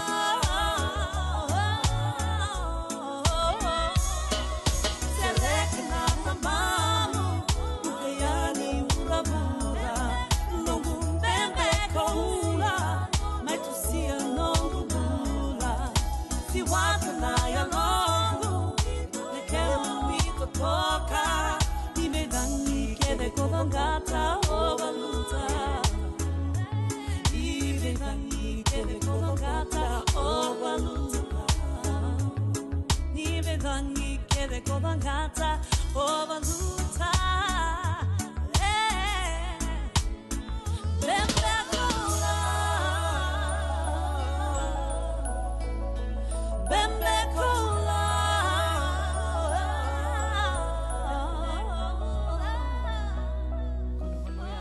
Na dhavu ikalawa kay Mrs. Titilea na itingi. Wei talanota ki kina na ulu tanga mimbi ka daun rendre na kena wei talanota ki sewa sei ana matana lewu. Ulu tanga ni tosu kiliu. Wei waka ungeti kan dau wei labeti. Rongode na wei kabi ni tu siti ni sibina tini karo na tini kalimana meniti wei kemando i viti. Sibina lima na tini kalimana meniti wei kemando i California ana wei singa moniti. Ana wei tau koni ni JJ's Food Shack, Santa Rosa, California. Rongode na Radio Bulundong Wata San Francisco me kauti kenda wata mai. Doyan Robina ka naman raman na ita. Ito samba di ba kusa-kusa iwe? Yandra na ita. Kita sili katalaw manday na Orange Lounge. Maleka. Kuarsan ba di kata-kata pinakasar tu nga toboy simbang bakaw. Gay way dala tu kinambat. Koe serengan kori. Sono ngona santa pinakat serengan na kenta kakana. Di na to zoko. Kaya kita sana berata ini bagai singelebu, kita sana gali bagai kabi ngaya ni kena. Na Orange Lounge, katalaw bagai singelebu siya bagai kabi, baraw tayo ito bagai manggo sanggay totokan na buno ni kana. May namenta to identity, kanay bagai singelebu siya bagai kabi, may bakana bagai sekera, na sui, ikatabu teke, roro bagai lolo, kay na vida tale. Giraraw mo kila na menu ni singoya, na Orange Lounge, tolo-tolong dua, Orange Street, Santa Rosa. En dua tala na tamang ni Vingarabi ni Divine Group of Companies. Dola may na walang kaloka na mataka, kina walang kaloka anambongi moniti kina singatambo na Orange Lounge. Tolo-tolong dua, Orange Street, Santa Rosa. Dendram beka nang wala ni kibalilo tero buko ni oso-oso pakadadaka. Sendrak-ndrak kita beka na itos-tos nimbula, kuha ni lenga sinuing gawa-gawa. Nana maki mai kena programa warotaki. Mai vera tau na New Methodist Christian Fellowship USA. Nongu chisu, nongu banoa. Rua vena vima manione na kabini bugu lulu bei Kemando e California. Vima mani dua na singilewu ni lotu lewu bei Kemando e viti. And a radio bulan doa wata San Francisco. Me kauti kanda wata mai. Ena muna ngau na lewu ni nonton so enda sa senga sarangan nikla na tabu menda vaka talau taka buka singi lewu taka siapa kaya kapitang. Neka kuni lo malenga. Sa tipin dono menua erau ni buka tingu ikimuni. Waya na JJ's Food Shack, Santa Rosa, California. Na vei matanggali kaka na itibigina. Mebaka na karitoa, waraisi. Na logo, palusami na buwaka na kaiwa soso, na dalo na toa, na kokonda, baingan ni kinang gamure. Na kaka na buwa malangin, mebaka na steak, gay wakay loka, tabioka kaya na coleslaw, surua, chutney. Kaya lago pata na kaya na pie, ng bani kay na manray. Oya na JJ's Food Shack, Santa Rosa, California. Erau sarangan no direct message virto, giring akin na bitu sa iba bitu, tolo dio tolo, doon limono, se, o nga wali sarang alito miko may nanomota e na dio maluma Billy Street o ya e Santa Rosa, California. E raw talang ani rito ulit dilibot ka ni nagkemo katalo wasing lebo sa mga kabin ya may Santa Rosa, Kinavato. JJ's Food Shack, Santa Rosa, California. Endona mate kuniti wale bobe kenda mana wasa Pasifika na hepatitis B. E kunei ni ndua mana baya tini corona nini bunua mana wasa Pasifika Amerike ni tobi retiku na mate ngona hepatitis B. Ongo libu dhaki kena na kena rao ni betobi se na tobi kuna mate ni ngadha se liver cancer. Endende mendo kila kesa tini kwentiko. Mebaka ni se nusoti ni kene baka kila se symptoms baka bo kesa mbimbi na mate. Mbimbi ngona kila mono baka ni kebi membaleta na hepatitis B. Peter termai kena telefoni 52 ono vituva 51 sesi kobo na nondo to website www.sfhepbfree.org. Boleh-boleh katini Matthew, isa bagus kusibe. Isa ni bula binaka, o se vive mandongo kina maulimat. Ele taka kina endona nito bakataka kana lain. Yo leu kutaka bakatotolo, ni bernir to yave ani na bulangi. Oi, o dia bakasanga. Erto bakasanga telanga orato, sarara saranga. Go enta so mga nakakana. Ese nita so manakena bakanya takina olo. Oi, okay. Nagsaraman dakilatiko. Maulimad, Valley Marulima, Montgomery Drive, Suite 2 and 3, Santa Rosa, California. Veter tarasarani kinanaba ni telefoni 125 saiba vitu tolu 5 vitu. Ena kena itugutugu matalalay. Radio Bulan Dovata me kauti kenda vatamai. Mai San Francisco ki burubura. Sema mai ngai waseyani.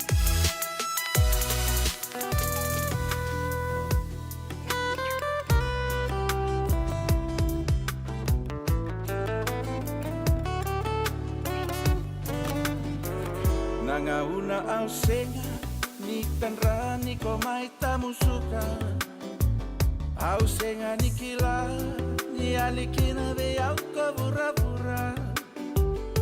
kami da non ravosa convirti au meu tu taundua ni ko solia bakarua no mundo no mo veiko ya konanuma na no mundo ti au ko tawakila ni utangi vere munini ya longu au maikilani usala sutaki au nalako kaya boli kamu nitaka no haini matamu isai wewe boli ningu sumu andi na ya damu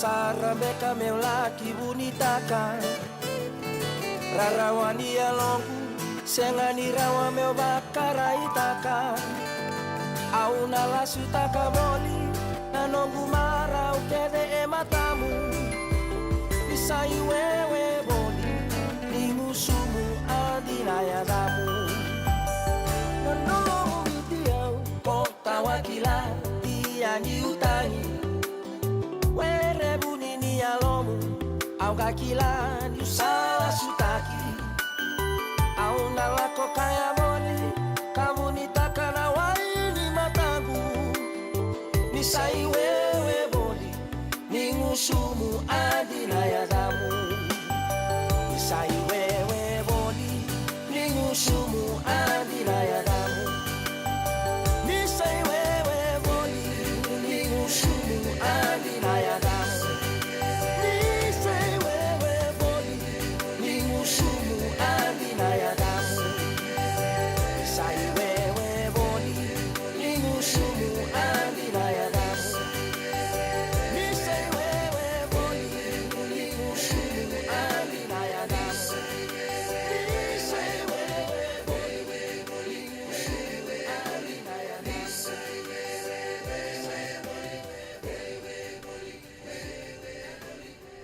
Ia sandina sara sai wewe boli ningu sungu andina e vamu ia unu itaka ni wewe tiku ningu sumu ni na nonda station ngona radio Bulando Vata se venga na vano ni sama tiku mekena na kavi vinaka ni moni tende ndai na katini ka walu ni singa ni vula se vitemba sa se vitongona lima and na walu na miniti nda wara ki Mrs. Titilia na itini tiko na nondi wasi ngona Vata and vea kavi ni moni ti me bakana kene baka roundu we toko ni tiko kina na JJ's Food Shack and na nonda Wasiningona ni dawi kalawa kando mai vital no tek tiko ni kina na be ulutanga so senga so tini ndo raran ni da vital no taka ya kirona numa me kirona mai vital no taka tumandanga ni na vika so na nonde wasiningona batongo karao ni na soli baka sama tu be bakongeti be bakarara mata gitu bakubura baka sama tiko and na vi singa se vinga na vanua ni sama tiko me kina se wara ki ko tiko te indu talimanda na nonde tavi sere kono be bakambula tiko kina vi komunikade na sama tiko mai and kavini kua ni bula vinaka marama naita bula vinaka D Lady D William Biu ni bula vinaka Sotia Wuli mai baba langi vakatala kina vikimdrau na vitinani vitumbu ni drosema tiko ngori mai na Rio Vista Drive mai Petaluma drom bula vinaka na ndua ke Mbumbu Joe wakanudi vinaka tiko na vikimdrau and kavini kua sivitongona lima and tini na miniti na nonde wasiningona Vata and radio Bulando Vata San Francisco me koti kenda Vata tiko mai.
Senga, nimba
Nadhawi Kalawa kay Mrs. Titilia Naitini, and a Vito Konini JJ's Food Shack, Santa Rosa, California, and a Radio Bulan Dumata, San Francisco. Yan dapat kami nakatiko kina JJ's Food Shack, nonrto vital no, nonrto vito koni, karani kiro may vital no tiko kina kay Mrs. Titilia Naitini, na via kavini moniti, na non de wasininga na di dawi kalawa. Sasi betungo na 5 na tini kavana miniti, kiro bakambula talitukan na vikium ni nimbula binaka Mrs. Naitini. Nimbula binaka una, nimbula binaka kimito kede na ilala mina radio bulan tobato. Vinaka. Wambutara na loma taru tali. Ting bek ngai so, ke biran bek na sengi semo bo mai, se wiran bek na geli rongo da tali na nondor betal no na akavini kua o kere ronyo ni ge bakambula tali tonga ira. Ni bole vinaka na viokani ni barong ke tiko mai, anggo ngau Titilia Naitini, o maramani na sangkalau, mela camp mai lau, vastu inkarani, ngau lo mai viti, io kero viokan tako betiki no taon ni kakumura ke mula tini wawa ti verto mai nabo alu mai ono mai kandabu ene ano toko ono mai kandabu sinyo ne lawe ono levu vekem ni ke sarana nonta ni tiko mai viti ni dos tiam tiko mai but ke kemni ke talangana vekanda ni siam tiko mai na vi se burbur mai New Zealand, Australia, bakatala kino mai bola tangani. Kena bi bono tale ena se burbur ni tukina nongo ni viti ni dos siam tiko mai nongo au bambuli tega ni vekemni. Venaka wale wa Mrs. Naitini au nuitaka ni andua na moni madha venaka vekemni na moni madha ngo ni a vakadhengu beka vaka venaka. Na dona weekend totoka. Pabimbi ni dan rabotong menda sarengito na no rosoto viti botike Australia sambon don rangito sa wara rasa. Totoka na daray non rangito na ngoni ni no ortono no tongon Au bati ngango kita bitan la tete au se sarengito no ngono sen do bulikina. Ste bulingor rotsko no doli ngono kem dolak meta dona Soto vai endar itu na 15 se vakan desin do vele sarar tu na rugby 15 but era karan bera tu balabu iyo na kitor to da kabutong na tangan ko sambo re binak dina saranga ya dina todo ko roni dando vata ke na tikina ya ken da mantanga na sega ni do da roni ka roni and the sega ni do excited to na 15 nangonongo sa da via sarava saranga do tani ge to toka ia vinaka don moni madha vinaka weekend na moni madha go na don me vakata la kina na madha wa ndo bakana mate ni kinongo do tali na madha wo ka vida tiko na ulutanga ki romai bia vital no tiko ni kina na kavini kua o sana ge kire Mrs. Naitini me na gai tiko buna na nonda ulutanga se me bakamadala takani na nonda ulutanga na nonda wasiningo na kavini kua pena kauna iya antana na numundo bata-batang ko na radio bulan do bata enda ba na katakatiko ni nonda enda ba katakatiko be yung matanga aw ba bi na katakani intana ni na ba katakatiko menda para ramatekiritiko na nonda era tiko ngo Amerika me ba kanto states ni kakmoraki San Francisco iya ena raw ni rabuli taltik ngaki no irna tiko mai biasa bura-bura ayo na nungo program o kila bakatambi nongo itu betul bahasa nongo my goals me tana okay anda anda sambil bon mama dawan tana ran da kava me dawan taka binaka kina na opportunities ke esoli to weekend na vese burbur sanda mai kina yo ena mazongo ena singlikwa Rongo toka na vital no claro roda ka toka tupe but kay Mrs. Waselang marama ko bestia. Rongo toka dona vital no lak toka walele ya itu toka bango kla. Wanda mana non santo ker tonga moir na toka mai bitie. Na ker tiku mai vivo ke vir na we kan tiku welini ke. Ngai sono ngono sa soliani se samberan pakani bakar sa baka dunu na tiku mai bonua. Dena. Iyo koya ona via tarabali la ndoro tarabali la tikna ni kuwa una na roni ndoro address toktal na kene sona issues vaya ai na bulut tango bina katemendor na raida ni kuwa na retirement na retirement ya na zava enda sandu tu kina membaleta na nondangona ni vakadengo mena takavaka nanguna enda na vakadengo mai kina nonda paid employment Kenda kenda tikongo, enda dona singa enda na dingo men da kavaka, but na dava ni sa dava nga menembaki menda ritakin. Koya, au na bina kat mendor na reida na vaka bibi weekend to nitik bulingo Amerika weekend to nitik Amerika au na reni na nugutik matangango ike au sara ni categorize teki kenda bak na ngoni bitin da tikongo da kavaka tiko ndone wasi ni ngoni bitir tikongo era da kavaka mai biti Kembali nomor satu maybe dia kembali musto nor FNPF Iya. Iya musto nor FNPF satu Kongo. Iya ukila en sama itu Kongo meda kata tale era steng ni sele ni pono Amerika meda kata kami uti Amerika ngai listal mbeka se sarna tumbanga bonde ikke sana rutir to mbeka na ilawa ya ko sar ko to mena president from biti enangoner sana den kina kata andua dona category dua tanah category kata may biti sam migrate mai sam migrate mai sa ko talanga may na ilawa sar marro to no FNPF ya no sa ko talanga betkir ya kembali anjir na tiki na may tori kata telike na may enda ike enda klano social security sa anda tutun tababit na musutiko ni rata kata tiko no manyimpain mo ni takataka wat kena kene katoli waswasi una kwango dorna reida o koe asang sa tan do may biti kan wala sang tin don FNPF contribution wat ta sangelak tal meke ngai sang talin ni leni pon mo kan wala sang ni bakasasa adam beka sana tu kina enangona sana dingo may kina takataka enda klati ke Amerika o na ni bakasasa Amerika kuna pango the earliest year you can retire ke bakau ir weekend na sutu mena 1960 onwards bakiru ono sangabul karua the best advice that they've given if you nak mongai dengu ni kosa ono sangabul kavitu but mo sangai torno mo full benefits ni sasa ndio sambe kono sangabul kavitu kaya uno ndana dorna verei da kina weekend kwenda samai tungo na oti mena nondangoni takavaka baka sabe sa tikom beka dona no mo buru ni lavo mono ni vanga takatiko mono baka din kina nena ngono baka din kin da klabe na kana na isaw ni tiko Amerika kan vale a una ke baka tiko ngose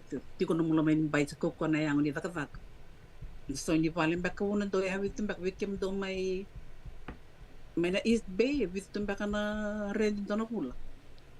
Baka tau ke baka kamanda dona rumu roni tiko na ronondolu dona rumu. And dona rumu ke sa rona rumu roni na bobole kata tokani na tolondolu. Watiko ya. Iya Mania dona Wala kata ni na vana undolu baka tau na lewu ni rumu na wil ni rumu Iya. Iya kosar nga ya min sa tig budak kata tekendo tokkina weekend ta entra sa via window sa ya daw tikin ng bakon sa bulu o sa we es already kata tikya already kata talimbang ba tinembaki ken wo kan for another 10 years ya muna musana tig budak kata tiko ke kai vana undol kama de vana undol sa ngorende $1 sa nung rende, o cha sangkay ito na sa nilibo-libo, wati kinawai, wati kinasoni kengu kanay. Di na. O sana bita mandira saru se oliva, bita mandira. Kama me sana takira. Kama de merono dola sa nungurente 25 25 na son corrente ni vale, okay, tanga me kana son libo so ni wai, wat ken son ken wat ken gola kapilo kak na gas motokai. Kama bale ha, kama kai vai me na ve bula, me na tikumbe ka ve au e va kina limo dolo Dina. Kanela me na tikumbe au yo nangonang ko we o matanga pati ken ito takiro sa tata tikiro mai wat kunjukal mata saut okay o pa ka na ka ver na tumberi o mai viti ver na marama na women's movement no na sabo ka sal te kya no mati ko no mo ndetam nik sa te un don mo ta ka te ki ko ngomala tan no muritan atalando no bun na kero to sa mekin America balata na FNPF sante kelanga wir no ngal do banget tak no levi bulie der salak no bulitor dak sen scholarship kan sana so much non dur mena non da provident fund ya talando no puna kero san loma de nakakil me kero lak mai me da ka America bat kero no much kono no kero no ba den kin ya koya ke boka on kelati ko ni na no muso ni vale no mu lam me tik be ko me vaya en don men san da ka te ki kenda tiko me na tiko be ko ni lam ya en a be bula no sante den kin ai menetiko no makam sindoro bono mena lak mitiko mekin no burburing law you need to have some money coming in e amatam da taka tiken ke ka sarangai ngoni bin nakor no lubendar tu kesa lebunon reyao ka sarani kai iya mata iku sampai tunga pat ke au kun lega takna no mo iya no musori vale manda no musori vale ya sanangai ya toto kaya ke ka sarani da kabran lubenda ya weekend matanga ndun to una klau no no ko reya sandon me batu ke anon tarai dina so weekend sana tiko mo simbera mandin lak nangon ni nangon sana na ya lini kiri no dambula au na berenti ko na kami da sa teko marri menta marri tiko nangon ko da teko baka sam tartiga you need to have some money put aside when you retire but sama to weekend to rila wana be madao se be madao ruwa nangon na musukin na ya how are you going to live Yang na taro mit sandoy taro kento to kinay. How are you going to live when there's no source of income coming? Dina. Iya, dotal nesa na so weekend dar sa mga nanantik meron lang ko'y biti Meron lang ko'y biti. Iyo na kaya sa mga nanantik kaya iyo na belay beka na beron ba nga nung dolo Na ilaw minatiko bi ko na we mazawan beka. Mga politiki na may biti Iyo na vale me sa tiko. Ondo bi walita ko be so Kala kuni wala tapi tiko no mutu ke tiko no bali may bitte ker bakit tiko ba nang napali betes to na durungayan ona di mo matanga no sa sinrota na living standards may bitte di na todo ko ona durungayan no durtal mi tumba hindi na todo ko ya so na kami ta sari tiko ya wat ke una ko na Weira kwa uno bana kat mitor na rita mantai weira kwa rasen di bakasasai ke wati angai sengni tu nonra tambak na FNPFC investments may biti yo tayo ngai bakamera soul bread win na mata bubala may biti ramad usando lolo masarang bi so sa bakanga mera tuenyo irike Mer sa zaka tu ngambalitir na chung may biti dina da una una tigna virna sona matubo vale usando lolo masar ngabi sona marama sena turang ar sama yo da tuna da saka menga iba kamera dimantu mayro no ngani may biti dina go somi mengo Sang matangaya no nganggo ano bi maga nga may makuin sa nilawe dan bekarna numiti ko ron ngani may bitia na dono ngone na uti may na ilawe pa ko tigani dina sarna kay bino bunar na rabikin watalaki no ko tol ko da chini ke supply sana ready to ko kwan to bit to pati kik sana kambali ti ko se senga yan no dor tigna ro na katndor we stay kin vale mbale to kila nile wiki ara sa tabati ko ai Dina. Wenaka valia buto toka na no do lutanga di vital no na kabini kua bikim do na sama tiku mengo ke ka do bia bi wo sei talenga mai do bia pakai tabi mai ni bolo mai angona non to bata non to tungo no bata ambala to no lutanga go ko buti kenda kede endo waka kede to na lutanga go ya ona Oroni ko tiken daru tali mandang akin na retirement Mrs. Naitini ni berni dor Iya. gay tarayani na nonda mai tiko iken gay bing karabi tukan ni bir mai nondai ko na retirement ya obia wase ambalet ni ngo endo talinga na tambana ka bing karabi tali tukan akin na life insurance ya na life insurance biuta toka manda baka tiki na Lincoln Heritage ke na life insurance policy nda boli tiki na Lincoln Heritage. Au bia bosa tikong ko na matangali life insurance policy tali so.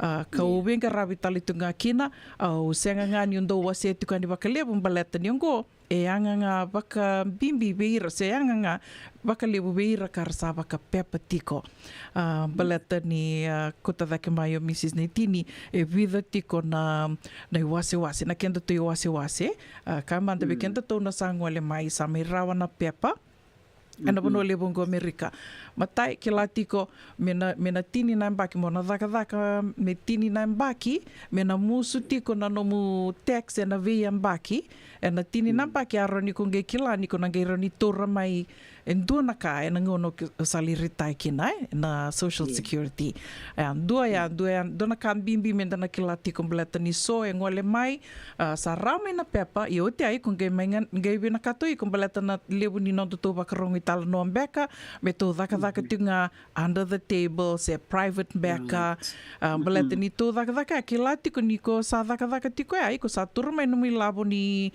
FNPF mai viti do sa ngole mi kina sa mai rau na bule ken do sa mai tau ya burau kine ke me kuni tiko na waka sama me to daka tinga privately baleta ni na siang ni musuki na nomu tax na noma tiko o ngandreba mo na daka ni dona banua me na musu tiko nomu tax at least me tini na mbaki nomu daka tiko musu tiko nomu tax me rau ni ko kila na ngoni ko liambaki ono sanga bulka rua kina se ono sanga bulka vito sara ikasana roni tora na nomu social security me na veibuke au tukuna tiko ngona veibuke baleta ya ando na kai roni nda vaka dalai tal nga kina misa tiko iyo nisa na tiko nga na vaka sama vitali au sana vaka tiko nga ngo musu tiko nungu tax balet na ngoni utur ki nungu social security sana roni ruti au sartungai esenga kirona vaka data kani weekend na kabini it will not be enough. Yes, ne lavo it will nele not be enough. iyo. Ana soli mai na social security senga ni na vera rau ke na saunimbula.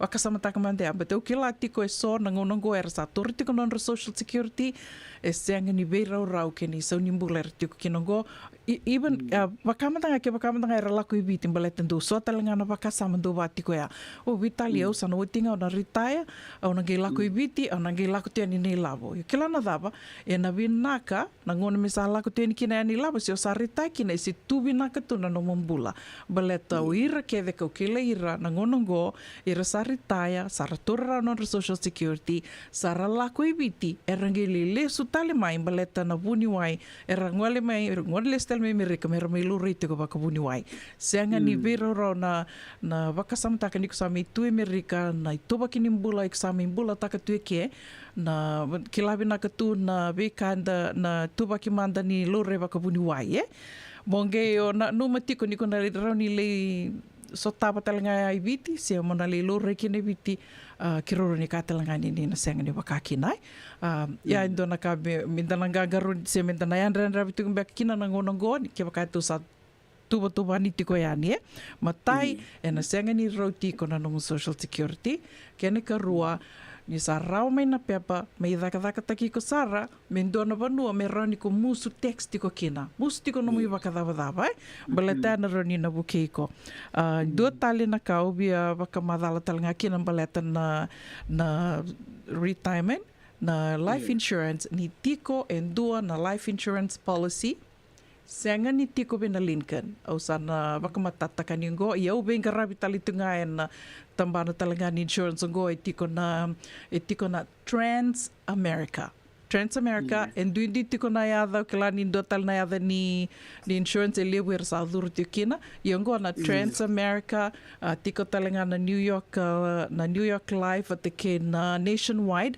na na company talngango au benga rabi talito ngakena yo etiko kena na policy karawa ninda vakayanga taka menda tarada ki kina na non the retirement planning na veka so membeleta na retirement beleta na buno wakamadala takan kinango ramandangan yun ningwale na IRS website ni lako na IRS website ninge wakawili ke kya wakamatata tak sartunga kya ni tiko na life insurance policy rauni ko ni wakayanga taka membeleta na nominee retirement planning kasenga ni no so mi text kina nanguna iko sali turi labo kina kamanda sa so mi tuani kina nangonongo ngelia dava no muembaki ono sanga bulkarua o sana no ma okay sarutan gu so mingo sana veterani labo ko merani buketi kuna na so nimbula me baka madala takatiga ni Mrs. Naitine sa rawa sarangani ko tubana nangonongo na nomu so mi bakabula mengengoni kulia dava kina na ono sanga bulkarua se ono sanga bulkavitu sa lako me ni labo sana lako tunga me viko ni labo me kurawata kina na $5 na $1 ya na bula for the rest of your life se nangone ko sali retire kina na kai to toka kinango na life insurance policy dua nga na banua ko ranimbita kina no milabo nangone ko na litura li sutali kina senga ni ko na somi vakadava kina tax free tax free ke bakani vekila vakatito na life insurance ya ninge vitar mai ya na kai raninda vakanga taka na buku ni retirement na kakiro vital no tikina na kabinikua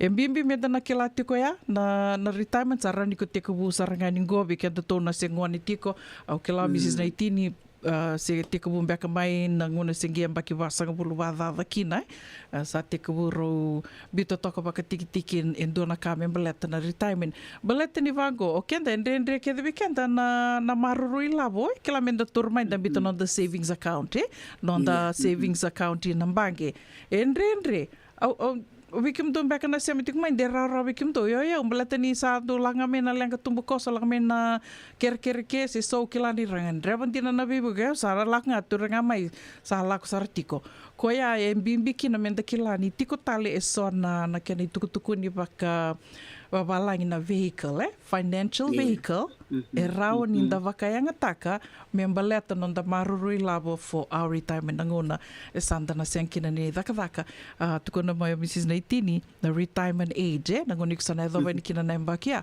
endo tal na kau baka samata kamay nangune dabuta mi kino Mrs. Naitini ni dua ya iksa dova na mbakia ikusana lidengo endo talengo baka dava na ngomo nga baka na ngomo sana sinro ni daka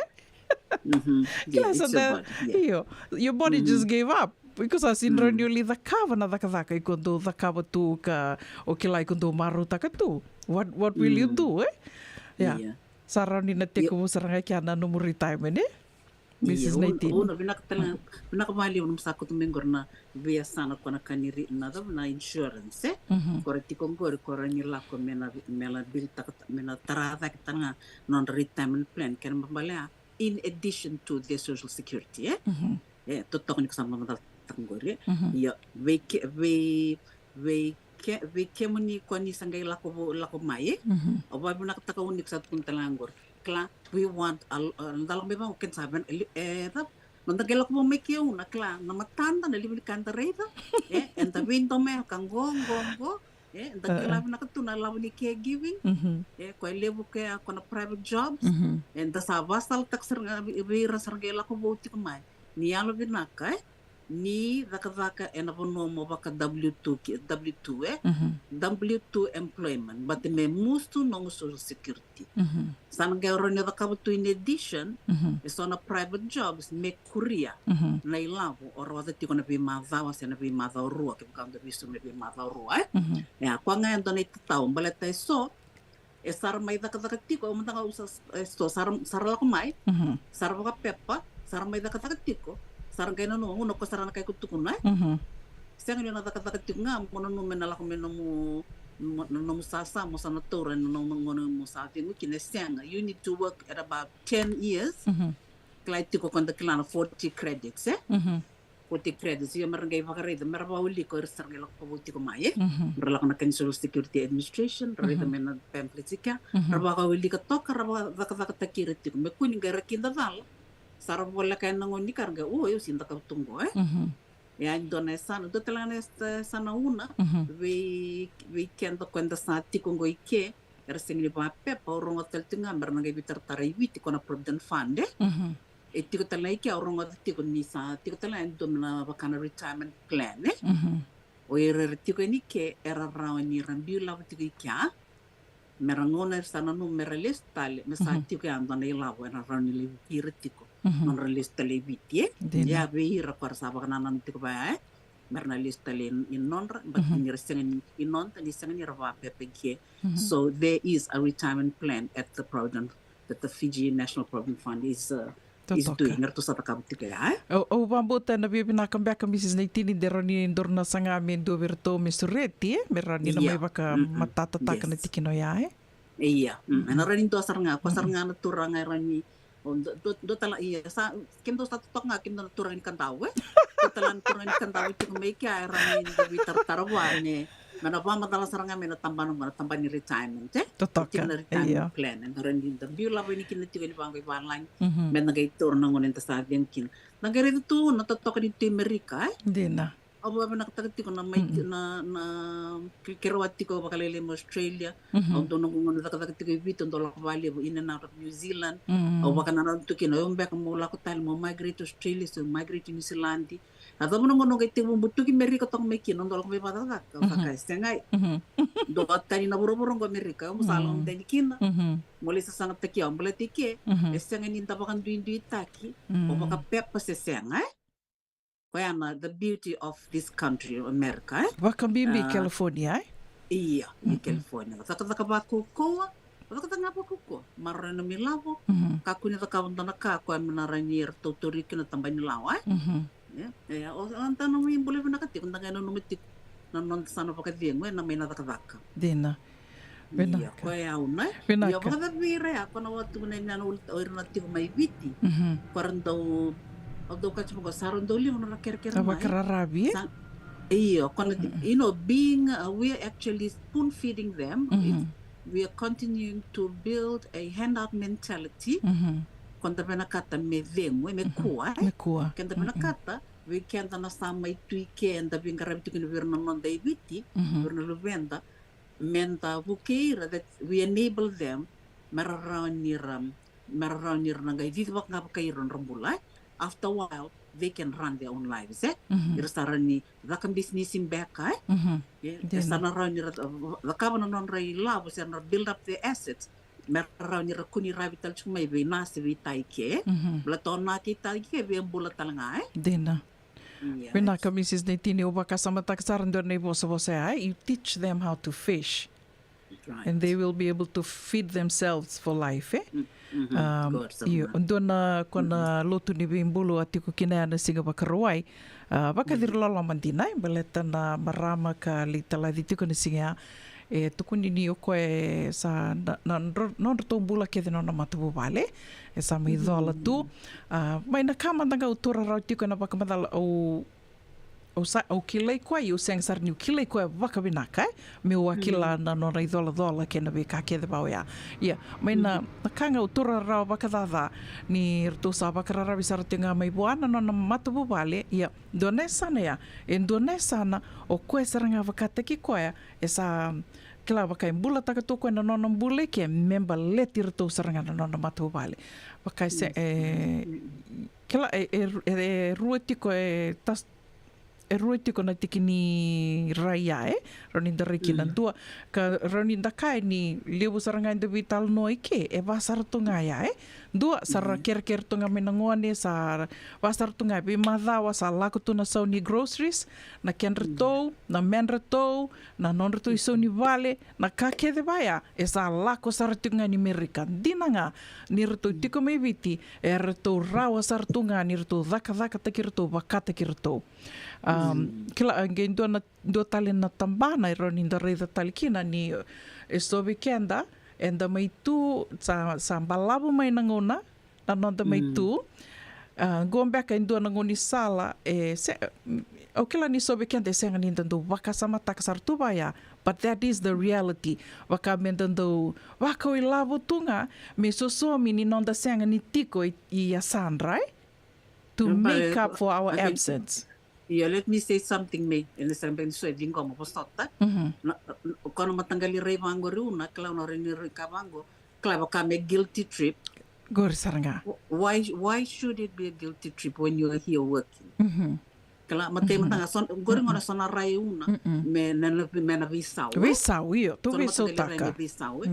Mo pakasamteki menta pakasamteki nga kenda sambi bono mai and may takatuki matay matanga we have sacrificed ourselves to come away from the family. Tina. Ya santo na kanda takaba. Ento na sacrifice lim taka menta lakten mena matabubal the sinti ko batikira. And nagayray tati ko matanga una no kudola katango ibiti listo mai. Au sabangan go ke mundo o kendo tongo to buno to kay kena 24 hour ira tok ngai vale urum dana to kay vale na be weekend nga da kasong ara kalabate kendo to may otong na taka so nakaba me to read you know we've sacrificed ourselves natala ko mai sanda bitte na to vale we have very little time of leisure which they are doing salib nga na sanda taka tu ya weekend da ti kongo ai standa buru sa tunga ni lavo vir na we kanda mai biti o sa ker kana dona ka ki mem do babuli vir kana maramu mai biti when you are earning learn to reward yourself first kana mala en dona ngoni sala mo reward te ki kina weekend da we manda I'm a Christian kando da ka bona kengu isao au na matai ni ka I put away my tithe after that I reward myself rewarding myself is like keeping money to take a trip somewhere.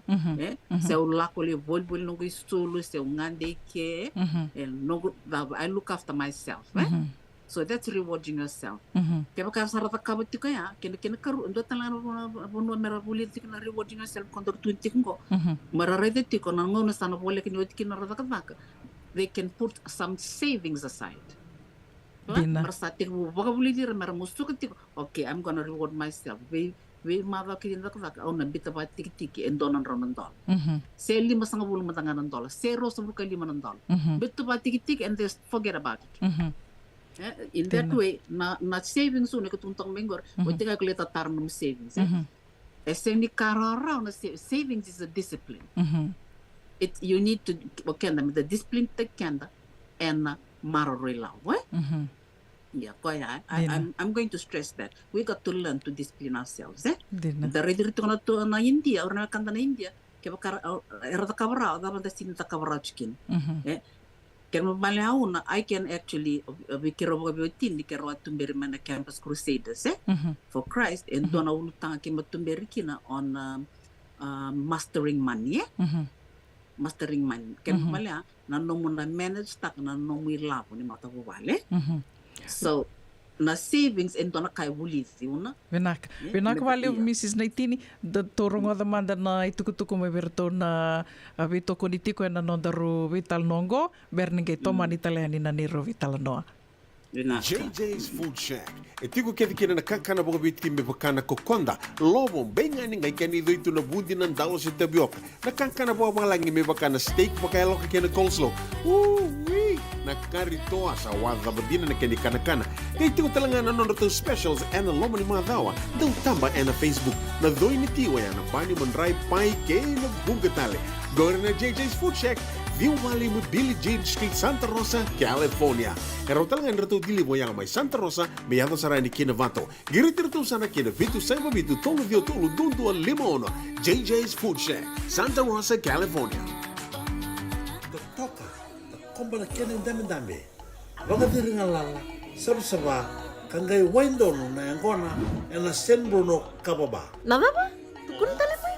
Na San Bruno Cavaba, ningalimay ni may togole manda na ngandi kale busara. Ersamo ay bukan dinataga katalay taga na manggosa kay na mga sakit tinibing grabe. Toka sarangan na lomundono di tao ng San Bruno. Mula kata na San Bruno Bot Station kay nararano ang gabulewo na San Francisco International Airport. Puno binakatalangan di Waraki. Kendo may bitala talabirto ng walibiti. Se do may bitaba kibirto na sanggay ngole may kimerke. San Bruno Cavaba. Ono Toluseva, San Mateo Avenue, San Bruno, California. Doon na basing naman ng doon na koloka na singilebu, kinatinikan doon na koloka ang bongilebu. Nababay ko maruta katiko.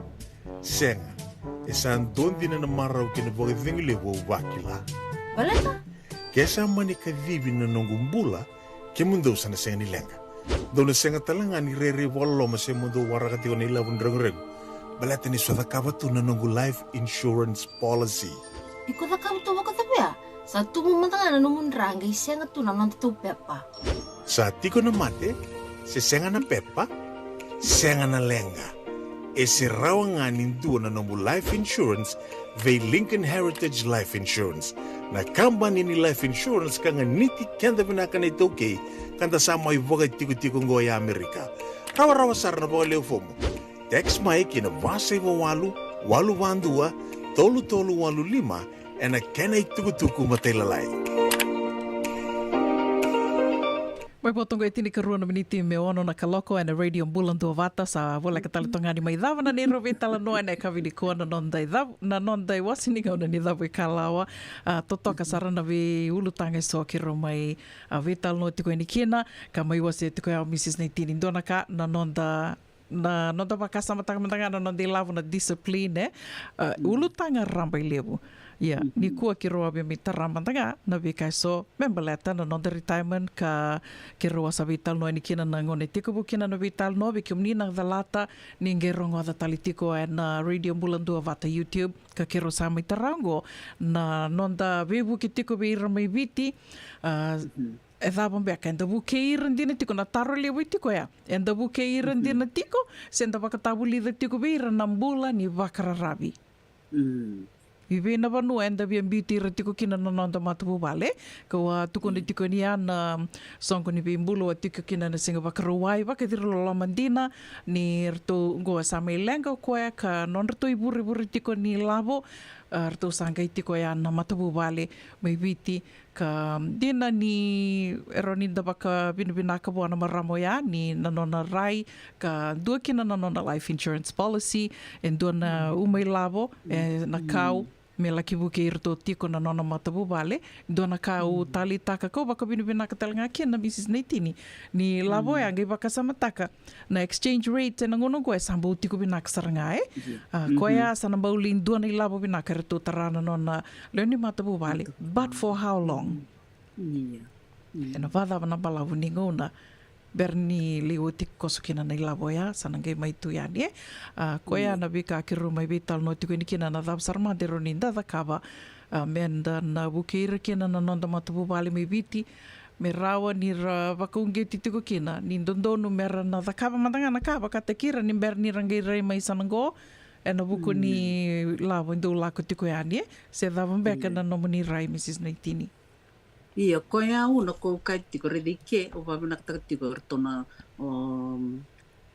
maramai kau besi so tale, veke mni kila ni stambangone tiko, ni sa lako rao e na daka bisnis Ia, na ponoa ia, menta sa teka bure ke na vir na luvenda mai viti, ke baka enda da sengi rapabulidi, klara ngarabi tuke ani, ke baka sa bule, sa radaka sandona toso ya Ia, na katal metaka tiko, ke baka sini pira rao na nonrna na takataka tikin da kelabana na isau nimbula mai viti na kenra isau ndanga na takataka era ni rabuke meradi pa ka dona business dona business lela it's an income generating that will bring in extra income for the family and the talana mindset don me visa una ni da tukono vango ni dona tamate viti pa kin business klai le weekend sando undo klai liu matanga bendo me viti pa kin business liu sarana ni lao Dena todo ako. Siang, me veisa una concept. Na concept nyo, don tamat sabi di ba kinisnisi.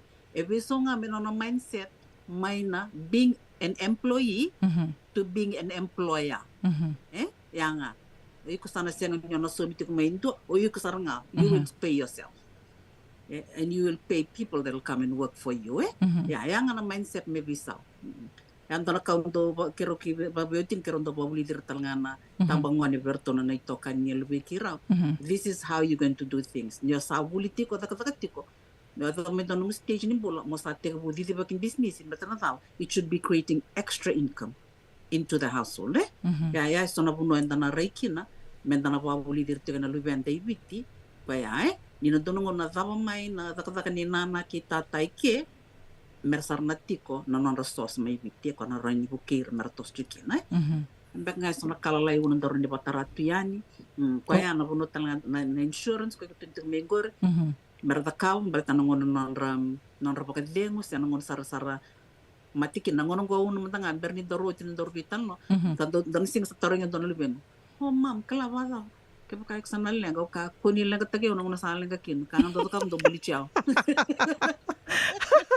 Ia, gori do talaga na ulu tangan di vital noa, na dava dona vina kata me daka na ngono sama tikina, I vina bono me ulimbulu kina, sombekar na tukuna ortungo sama ivan vaka mana tikuna mate, senga kani vital no, dono vital no takatiko, dona nungunana, sema tiko mengo, tukuna kani singa, senga, ausa tukuna gavir tono kani, naguna nga usa matikina do bulu tio nga kota lindo na kaidaka sama sartinga na vital no ovia ko tikenda to nga vaka leka vaka totolo nga kina non to sanga tiko mito viso takamantanga na non rito vakini vaka sama mindset orto mai viti ni kenda go rodi takada la ko keda mind mai daka sanda givu ke ritukani na non dalo ni matu vale whether it's our parents se virnangone se o deitale o irmbeka na tua kanda to se na tadinda to e to vivu ke tiko vira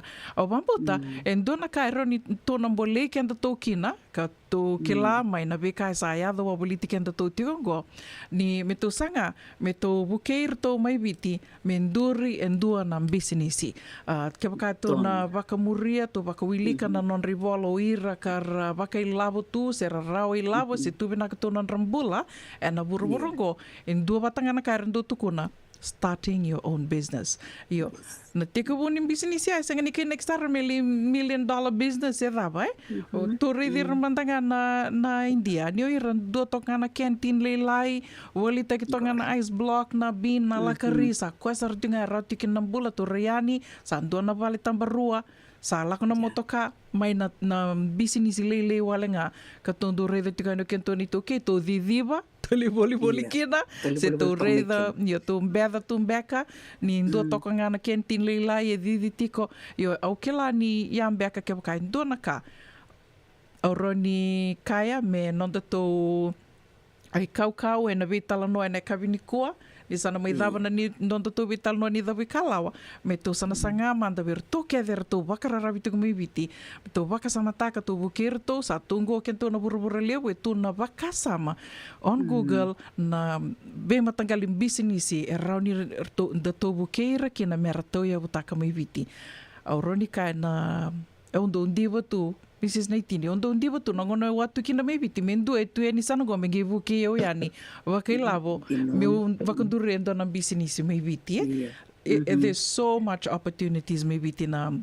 opportunities na ngoni salero ni to vakundure business kina etu to sa elevo sarangau na elevo au tokan na vakasamngor ko ya ko katingo na kina mer medastate ko burreva na vonu endaroni na ravi kina menonta income source pur ni lavo menta sati bo bobuli dir ke na lubenta korati boli mai viti ngongo bakata laki nor na tiki mina tiko kanda to tiko no sideline hustle jam bekana kana vosto me mina tiko balta endonongo ni sana mo lumukino kongo na pick up mo kaya Dina todoko.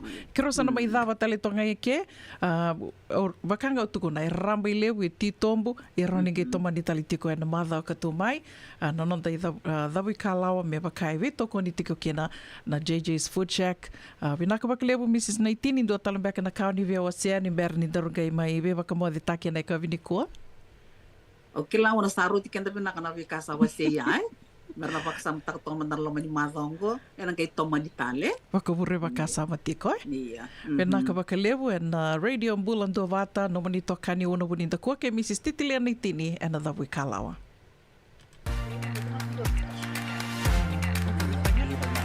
The wikalawa ke Mrs. Titilia Naitini and a video goni ni JJ's Food Shack Santa Rosa California and a radio bulan do mata San Francisco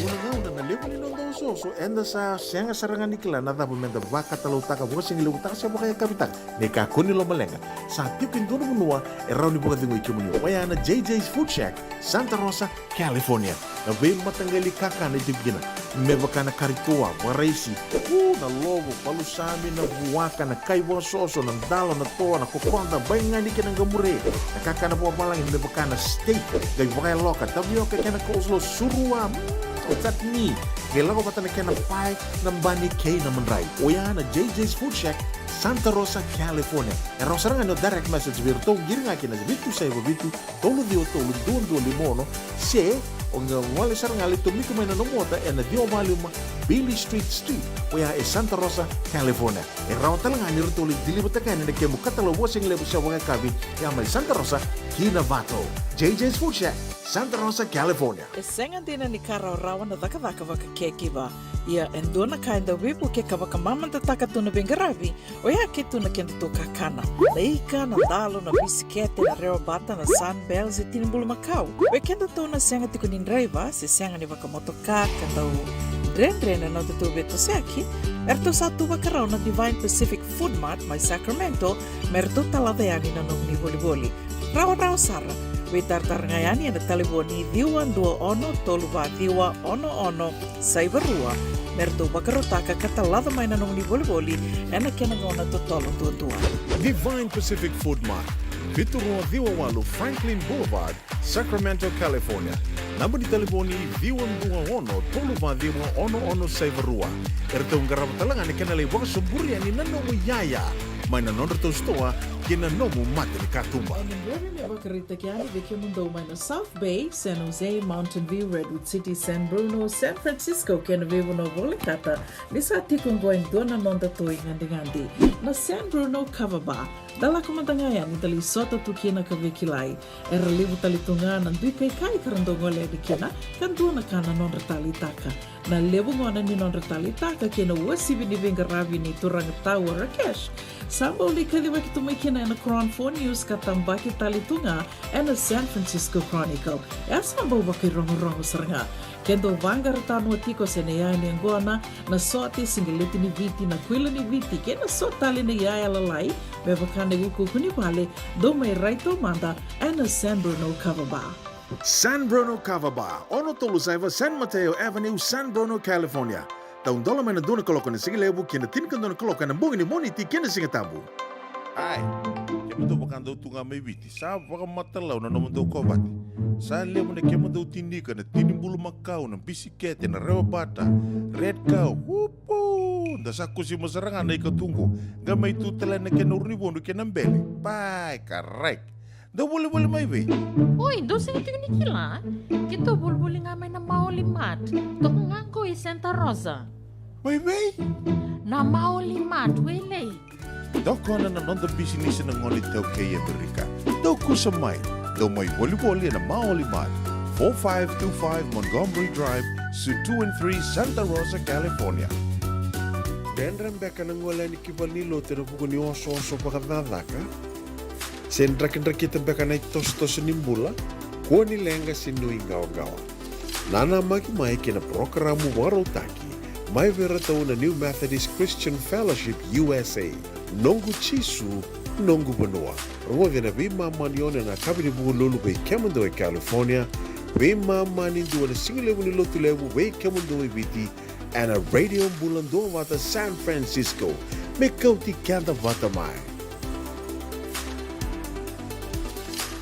Sibitunggo na wano en nandua na miniti en radio mbulan dua vata vinaka na sema tiko mai ki nandua tali no de wasiningo na vata en kavi vinaka ni moniti katini kawalu ni singa ni volo sevitemba waka mbula tiko yani waka nuni vinaka tiko yani sevinga na wano ni sema tiko mai kina ni mbula vinaka tiko teko bo vinaka tiko en dua tali na madha bo ni garavitavi na madha ngo suretika mani sema tiko mai kina radio mbulan dua vata en tuku mbuta kata ke na veka tali sora ni tamai vetal no tiko kina ve ulutanga so tondo mai dora ki tuku ani na nonde wa siningona wata e na vea kawi. Ke wakau di lata na ve ulutanga so, na ve talano so, o sureti kamni, ninga se matunga ani ke na YouTube channel o ya na Radio Bulandua Wata YouTube, ke ni rao ni subscribe kina, e na vewu ke sarate ko wakalewu, muri ke to mai, ni dua tok mai na like, ninga wa share toka ani, share, e na vewu ke sarate wakalewu. Sivatonga na ono e na rua na miniti na wuni tokani, ona wuni da kua, wewa kambula tukani ve koini do kana singa, ni mbula venaka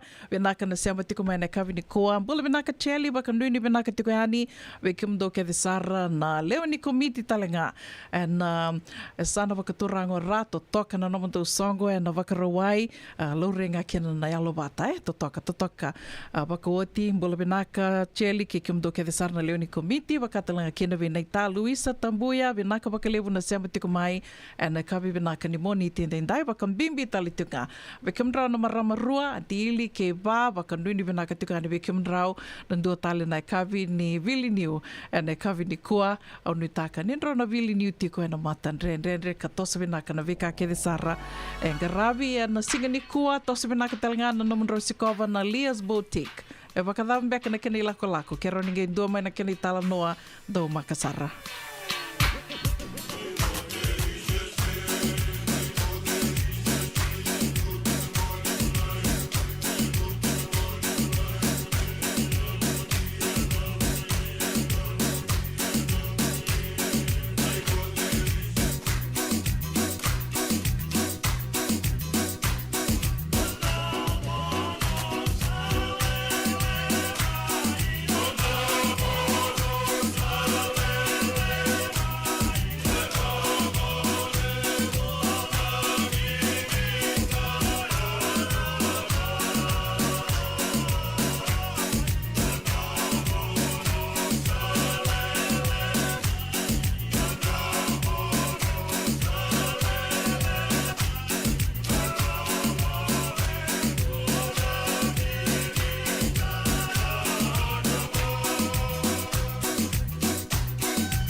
doyan robina kana maraman naita.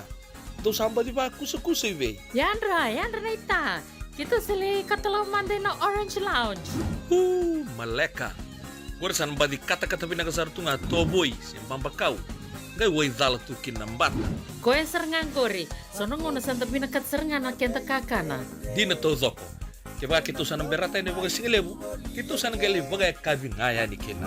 Na Orange Lounge, katalau bagai singelebu se bagai kabi, baru tegi tu bagai manggosang gai to tokan na buno ni kana. Mai na menta tu identity, kena bagai singelebu se bagai kabi me bakana bagai sekera. Na sui, ika tabu teke roro bagai lolo kena vida tale. Gira ramo klana menu ni singoya. Na Orange Lounge, tolo-tolong dua Orange Street, Santa Rosa. En dua tala na tambari di Vingarabi ni Divine Group of Companies. Dola mena wala kaloka na mataka, kina wala kaloka anambongi moniti kina singatambo. Na Orange Lounge, tolo-tolong dua Orange Street, Santa Rosa.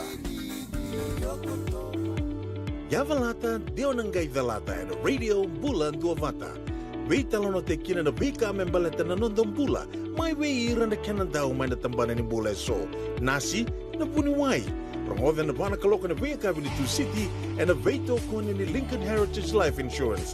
Na company ni Life Insurance kang aniti kanda na kay Witi America. Ito ba ito tawati ko? Ito sa alam pala mo din na.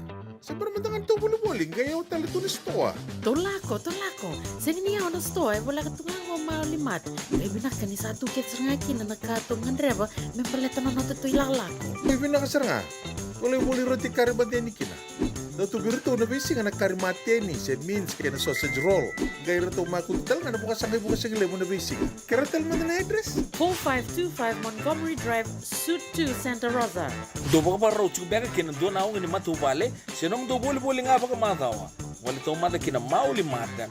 Esa tu kede kina na yaya ni kakana. Yaya ni ti kina bikala lai tale so, kanda unrendre na kunea. Turau talang ni kota en nom ni boli ke bawang ni tigo main na Marine se Sonoma County, kandere nom ni vila baki, vitar tarani kina napa ni taliboni, 125 saiba. Vitu tolu 5 vitu na kena tuku matai lalai. Mau 5 dan 2525 Montgomery Drive, Suite 2, Santa Rosa, California. Dendran beka nang wala ni kibal ni lo tero buku ni oso pakadada ka. Sendra kita beka na tos nimbula. Koni lenga sinui gawa-gawa. Nana mai kina programa warotaki. Mai vera tau na New Methodist Christian Fellowship USA. Nongu chisu, nongu benua. Rungo vina vima manione na kabini buku lulu bei kemendo e California. Vima mani dua na singilewu ni lotu lewu bei kemendo e viti. And a radio bulan doa wata San Francisco. Mekauti kanda wata mai. Kombana kene dame Baka diri ngalala Saba Kangai waindono na yangona na San Bruno Kababa. Nababa? Tukun talimay? Na San Bruno Kababa. Ningalimay ni may kitogole manda na ngandi kale busara. Ersama ibukan dinataga katalay taka na manggosa kaya na mga sakit tilibing garabi. Toka sarangan na lomundono di tao ng San Bruno. Wala kata na San Bruno Bot Station kaya nararana mga bugalewo na San Francisco International Airport. Kuno binakatalangan di Waraki. Kaya do may bitala-tala biruto ng walibiti. Se do may bitaba kibiruto na sanggay ng may kimerke. San Bruno Kababa. Ono Toluseva, San Mateo Avenue, San Bruno, California. Dola na bay singa man doon na koloka na singilebu, kinatinikan doon na koloka ang bongilebu. Beba kasar na. Paniray na tokongo, at kenay-ray-ray. Dua nga na rukun ibu ni kau, at dua bayaran ng tingit taki, o Reverend Aminio Balen Rock. Tama kamay na noon the programo baka madawan na toso ni ngauna. And bengarabi ni City Veni Raturla. Singa buglulu ni Simon Bayan na tinamniti may kamo ni Amerika. Singa lutulebo ni Simon na tinikantuwa na tinanamaniti may kamo ni Maiviti. And veto koni ni Divine Group of Companies. Maolimat kay na San Bruno Kababa. Namaka and a radio bulatong bata San Francisco with Koti Kanda Batamay. Ongko na radio bulatong bata San Francisco. Mekauti Kanda Vatamai.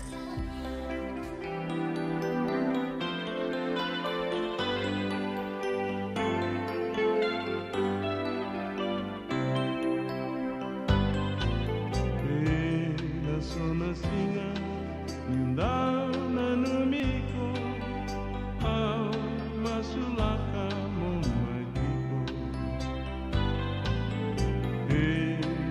sona singa Nindao na numiko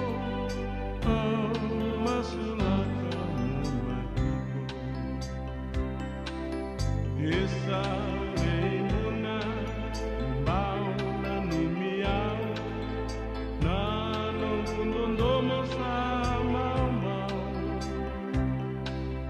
Auna masulaka tiko Mendaruna wao Nino gundono mo esoleniao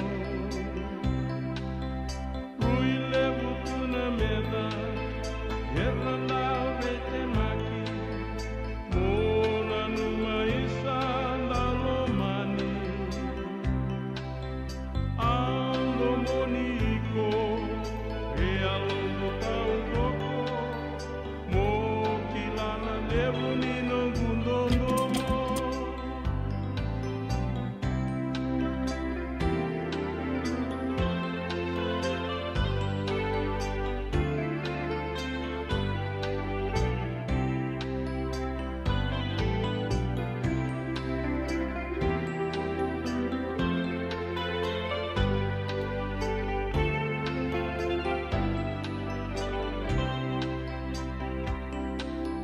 Mona numiao, isa no gunalo mani, au rindra bua ena vete maki. Kendo lutuna dosi, irambini e matangu, sai kota undua onalo mani. Isa leona, mbao na numiao, na nungundondomo sama mau. Auna masulaka tiko, mendaruna wao, nino gundondo esolengiao.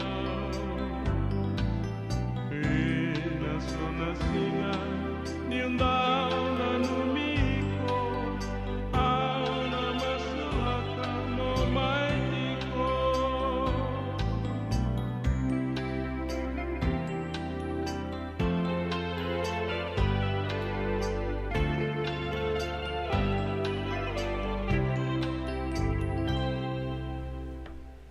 Totoka nai tawi se roi arto mai ko te kenda tika ani waka malua ne kawe menaka ne moni tendendai nei lau na bula tale. Ko ta tale tunga waka au na nanda waka nananu se wada o santindenda ge me rongo da tale nan to monrato. Rongo de tika ani na radio Bulando Vata San Francisco me ko te kenda wata tika mai. Se watonga na ono ana rua sanga bula ka rua na miniti nda sana rongo da saramandeni go e wida nei tukutuku kai adara tika mai lewena tiko na nonde wasininga ona ni rongo mai walini songo. O gona rongo manu wali songo nei maoli mat. Wali maru lima Montgomery Drive, Suite 2 and 3, Santa Rosa, California. O teitunga ni tukutuku e adara tiko mai, go me baleta tiko na sasanga ka wakaitawi talitunga kena na radio Bulando Vata, kena Christian Media Ministry. And na ilako lakongo mateiringa ona, menga ilako tiko kena ni ilako lakongo, mai viti, mbimbi tiko mai na nonda banua lomani viti, and e ka rosanga bulu ka walu ni singa ni bolo September na bulango na Fiji Airways me buka yani ki na direct flight ke Jerusalemi ka na laki wakaiduri tiko na marauta ki tiko na songo ni Feast of the Tabernacles. Na keni tala noa, se na keni tukutuku matela lai o sureti ke mnimo ningai sikoba yani na Radio Bulando Vata YouTube channel. E mbitu ka ni kina na nei toa vitala noa ke rona turanga ka Raubenga Rabisara tiki na ba ngumatua go Pastor Mikaele Mundrilangi na National Director ni Fiji Christian Embassy Jerusalem Fiji Office ke Kelepi Ambaringa se ndo kile talitunga na Gabi Ambaringa waketa vitalitunga na Radio Bulando Vata ke toa vital no tiko na madha sauti na nito vital no ya karo tal no takatikina waka madala takatiko kina na vikai so member leta tiko na lako go ke na Feast of the Tabernacles e tiko yani na Radio Bulando Vata YouTube channel ya ke tau kere tunga yani kere tunga na nomuni veibuke na nito sanga tiko me wakatau taki na yaya Vika, baka liba na iaia ni wei tamba, me rao ni na laki taudoko kina na nona Bingaravi o Gabby Ambaringa na nona wakaleleda mai weekenda. Na i tukutuku, na i tamba, na video, na weka kedo ana na laki waka soko muna mai. Ngandrebi tiko, se bo sara tiko, sa bo tiko wakalelai, nei labo me rao ni na laki bolia kedo kina na iaia ngandreba, me na rao ni na taudoko kina na Bingaravi, ka rao ni na ngami sarava, ro ngoda talitunga, and a radio mbulando ba tena ngone sana ngole ani kina na i lako ngo, kina ki Jerusalemi, kartona tiko ani kina ene karusanga bulu kadhiwa ni singa. Ni bulu September tiko butiko na songo, na singa vitu tiko, na kena laki ngaravi tiko na songo ngo, ia na kena i tukutuku matela lai weekenda tau, na senga ni adha rau i Jerusalemi, so talangana ngona endandu lako baya, i enda senga ni li rida kede na weka kede sara, e liwu dake na ka endandu ngai mai sarava tiko na TV, se na videos, ia koia usuri tiki mni ngona kina, kia wakai wakaungeti na ilo muni ndondolinga mai ke mani tini nan dola, rosanga bulu nan dola, si tolsanga bulu nan dola, o ni rau ni nan dondolinga tiko me kina, e na sasanga tiko ni kena pakatauda ko tā kina iaia ni Bingaravi nei tamba, kena weka kethe wau ia, rau ni ni ngai zel mai, weke mdo Amerika, rau ni ndonga zel mai kena taliboni wa 25 walu vitu dhiwa, ono wa vitu walu. We Mrs. Titilia naitini. Ana zel wa 25 walu vitu dhiwa, ono wa vitu walu Mrs. Titilia naitini, ka nangai waka uta kethe tiko Mrs. naitini, nei labo kethe sana mai rawa tiko, mena wako te ani we Gabby Ambaringa, kana laki boli tiko kina na iaia ketho ia, nangai mbiu kethe tiko na ia dhamuni kethe sarana ndondolinga mai, kimni na tete waki mai kena sasangongo, e nangai mbiu tiko iani, e nangone sa mai mbiu kethe kina na video, anda kelani dandu sarava indo na video, sarava indo na ialo ialo, nangone sa laki dhawa kina, ndangai reda kethe na ia dhandra kethe, na wakaitavi kina, na vingo ni sala kethe sarera, wakaitavi me kina, ka laki taudoko kina na kena mbiu wata na ialo ialo ia, e nangai mbiu talanga kina na dhamuni se na credits, nangai mbiu kethe tiko ani kina na dhamuni. E ana kere malu ngole tiko ani na radio mbulando wata ke na Christian Media Ministry. Tuku katarava, veisure tiraramba tiko ani, kina ndona ngunu sende, ngoa na nonrito sasanga tiko na tikina o Tabuki. Ngunu sende ni tikina o Tabuki, USA, na wakarombuka saranga ngoa na karusanga bulu karua ni singa, wakaidhori tiko na ndua wata club, na 528 Fruit Ridge Road, Sacramento. Rua andi wasotiao dua vata club na 528 Fruit Ridge Road, Sacramento. Teka butiko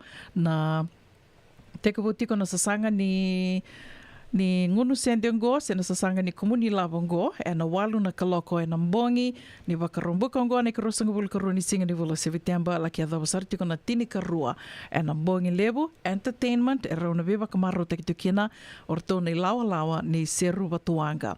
Wakaruta ki talitunga kina na wakakawi. Tolu sanga bulu walinga na dola na kia ni sau, na ika, ke na kawe eti wakalolo, ke na tawioka. Wakatala kina na reisi karimateni. Reisi karimateni, Wale tō mengo on a menu, fish with cabbage lolo, wakalolo, kina tawioka, o wambo tambe cabbage lolo, wakalolo, kina tawioka, kina kari mateni, raisi kari mateni, tolu sanga wulu nandola, visuri tiraramba tuyani, kina ndua wata club, ena wakarambuka sarangango. Tukutuku katarawa memba leta tungana Singa Kei the Kaundrove. Singa Kei the Kaundrove, na waka maro takisar tungai, na waka roa yongo, na ka rua sanga bulu ka tolu ni singa. Ngo e teko butiko na songo, na tini na kaloko na mataka, ngele ke dhawa tiko na 5 na kaloko na kavi.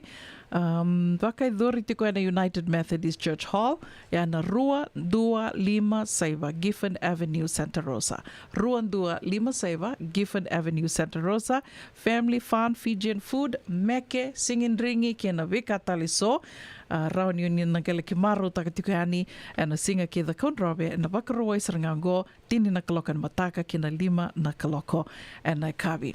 Tukutuku kataraba, memba leta tungana kena maru takitiko, na nonda singa, ni tu wakata ki kianda. Fiji Day, Ronondolu Rosanga Bulkatolu. Walaitongo Fiji Day SFO 2023. Goe na waka i dhuritiko, and Wakaidurtiko e nei ka ono ke nei ka vitu ni singa ni bula o kotoba. Ka ono ke nei ka vitu ni singa ni bula o kotoba. O pambuta sa songo tiko na registration ni netball, rugby, volleyball. Netball na rugby ke na volleyball sa mai songo tiko na registration o ia na wakarumbuka. Madau sawa tine ka lima ni singa ia wesere tira ramba tika yani ke wakain dua tali nei tukutuku erto na binakata na komiti mena mai kadhiwa kiani erto wambu tarto na gevi tartara mai kinai ia ngona mantangango bimbi mantanga me tona kilati kuna tiki ni singa na maruta ki tukina na Fiji Day ka ono kene ka vitu ni singa ni Bulokotoba e na wakaidhuri tiko e na Southwest Community Park 1698 Hearn Avenue Dua ono diwa walu Hearn Avenue Santa Rosa e na game talitunga ni na tikin duango e na Radio Bulandu Vata Facebook page na nonto to bata ngau ni sema tiko me kinongo re na game bitu ko ni kina na kiana tikin dua o tio tini tukutuku ya doro tiko mai na nonde wasiningo na ni rongo mai bal ni songo e na kavini kua be suritira ramba talitunga ni me boleta na kina maruta kitiko na ka vitu sanga bulu kalima ni ambaki ni Andi Thakombau School. Vitu sanga bulu kalima ni ambaki ni Andi Thakombau School e na wakaidhuri tiko e na okotoba na ikatini kawani singa. Okotoba na ikatini kawani singa wakaidhuri tiko na Armand's Palace Event Hall, Rua Tolu Saibandua, Longport Court, Elk Grove, California. Adults only, formal attire, island menu, dinner and drinks, live entertainment and more. Tukutuku matelalai, ke na nomini bia boli tikite, na give tartare ani ke vani, biu mai wai, e na taliboni, Van 25 522 523. Van 25 522 523 se ve Anissa Billings e na taliboni Rua Saibadiwa 572 ono walu vitu. O ia na Rua Saibadiwa 572 ono walu vitu e na game talitunga ni ngo o sambiuta o tiani o na game talitunga ni na madongo vekem ni na the latin na madau sauti sendren back na nomini scroll sombu and Radio Bulandu Vata Facebook page ningere da tali na ona game talitunga ni kina songa da bangando lewe na tiko sa mai to ya buta kitiko sengo lenga vekem to America vekem do mai Australia New Zealand vivuno ngai so ni sema tiko mai kina Radio Bulandu Vata round ni ba mai nei tukutuku ni vekai so do sasanga takatiko wakai songo me mai kadhiwa kitiko yani and Radio Bulandu Vata senga ni dona kau ni so makina goendo na ngoni sale rauni na vivu kitiko yani kina na Radio Bulandu Vata kina no mundo sasanga rotelngani ke tondo li live mai ya ker tunga ke rauni ni gendo so matongana ni to benisini ke baka kitongo le ani me kitona li live mai na no mundo songo tuanga na kalila ye yo ya ngoni sale roni na bibu kitiko ni kina na Radio Bulandu Vata mai kadhiwa ki wali tiko yani nei tukutuku ni namundo sasanga se mani sasanga davanga ni bakotanga mai biao una puninda kua rauni ni biuta talitunga mai na nondo to batongo Radio Bulandu Vata se rauni ni game biuta talinga mai be pedeli na novo and a Facebook Messenger se vitale matakimbao o tonga rusanga buluka walu na miniti me vitu na kaloko and a Radio Bulandu Vata sera kataravango na ve vakambula tiko ni kina ve tau i rena tema. Binaka tau o tingo ngai biutea ni na namba ni Mrs. Naitini, o wakambula talitingani ve Tony Tokalau. Nimbula binaka turanga nei ta. Wakambula talitingani ve nawa tiko i suba. Dombula binaka mai viti mpekangori. Wakatalanga kina ve Cheli Tambua, binaka wakalewa na sema tiko mai Cheli. Wakanuni binaka talitinga ve Rosie Navarra, ke nona yada Andi Serra Tambua.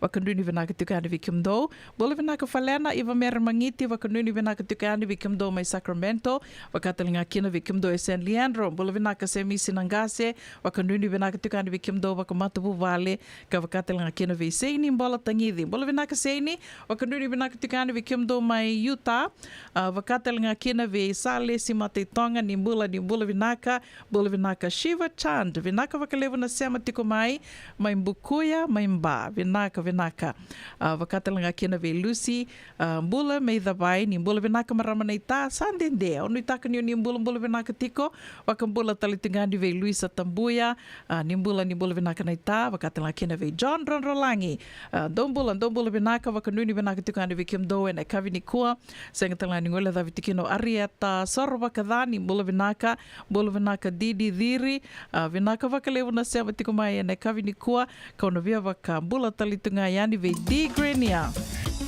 Bola binaka di, wakanuni binaka tikuyani vikam do mai San Jose, J. Rango Jr. Wakanuni binaka talitungani se venga na vano ni sama tikumikina na kavini kua ni sa votongo e rusanga buluka ono na miniti me vitu na kaloko.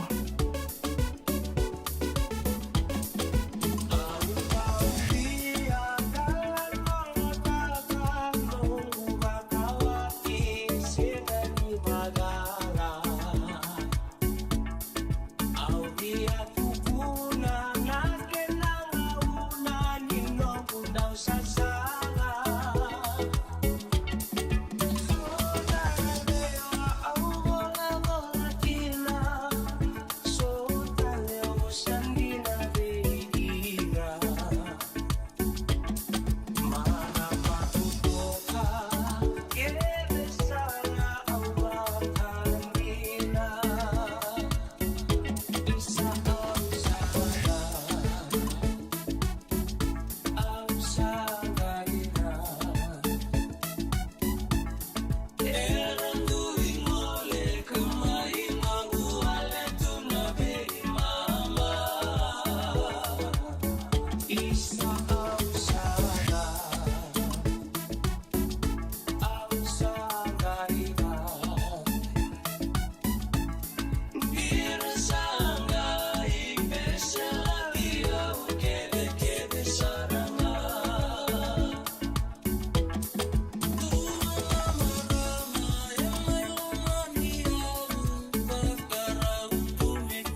E senga dina ni kara rawa na daka waka kekiwa.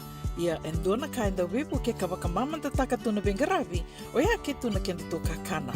Leika, na dalo, na bisikete, na reo bata, na sunbells e tinimbulu makau. O kenda tōna senga tiku ni nreiva, se senga ni waka motoka, kandau Dren na te tū beto seaki, erto sa tū wakarau na Divine Pacific Food Mart mai Sacramento, merto talaveani na nung ni boli. Rawa sara, we tartarangayani na taliboni diwa ndua ono, toluwa diwa ono, saivarua, merto wakarotaka katalada mai na nung ni boli, ena kena ngona totolo tua. Divine Pacific Food Mart, Viturua Diwawalu Franklin Boulevard, Sacramento, California. Namba di telefoni Viwan 21 Toluva Diwa ono Saivarua. Erto ngarama talanga ni kena lewa sumburi ani nanomu yaya. Mai na nondra to stoa kena nomu mate ni katumba. Dendram beka na ngola ni kibalilo te rupuko ni oso pakadadaka. Sendra kita beka na tos nimbula. Ko ni lenga sinui gawa. Nana maki mai kena programu warotaki. Mai vera tau na New Methodist Christian Fellowship USA. Nongu chisu nongu benua. Rua vena vima manione na kabini buku lulu bei Kemando e California. Vima mani dua na singilewu ni lotu lewu bei Kemando e viti. And a radio bulan doa wata San Francisco. Me kauti kanda wata mai. Nada masara manda me huli kena dona nongu life insurance policy mai bei Lincoln Heritage. Sinang ayaw sa nagkakil ni Turta, nagkatil kabitu ni Agostita na 2022.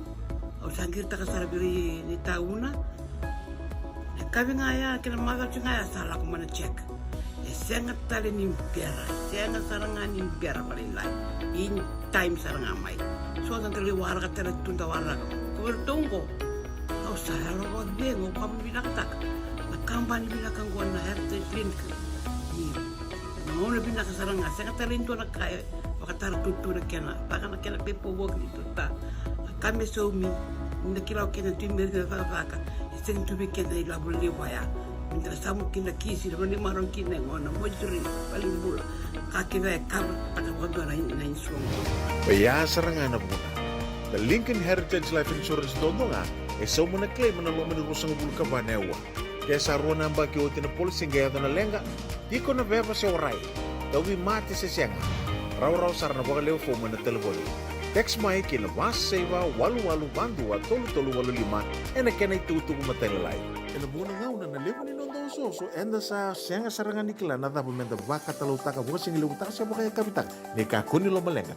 Sa tiukin dono menua erau ni buka tingu ikimuni. Waya na JJ's Food Shack, Santa Rosa, California. Na be matanggali kaka na itibgina. Mebaka na karitua, waraisi. Na logo, palusami na buwaka na kaiwa soso na dalo na toa na kukonda baingan di kena gamure. Nakaka na buwa malang hindi baka na steak. Gay bakay loka. Tabi okay kena coleslaw surua. O chutney. Gay lago pata na kena pie ng bani kay na manray. O yan na JJ's Food Shack, Santa Rosa, California. E rosarang ano direct message virto. Giri nga kina bitu sa iwa bitu. Tolo di o tolo doon limono.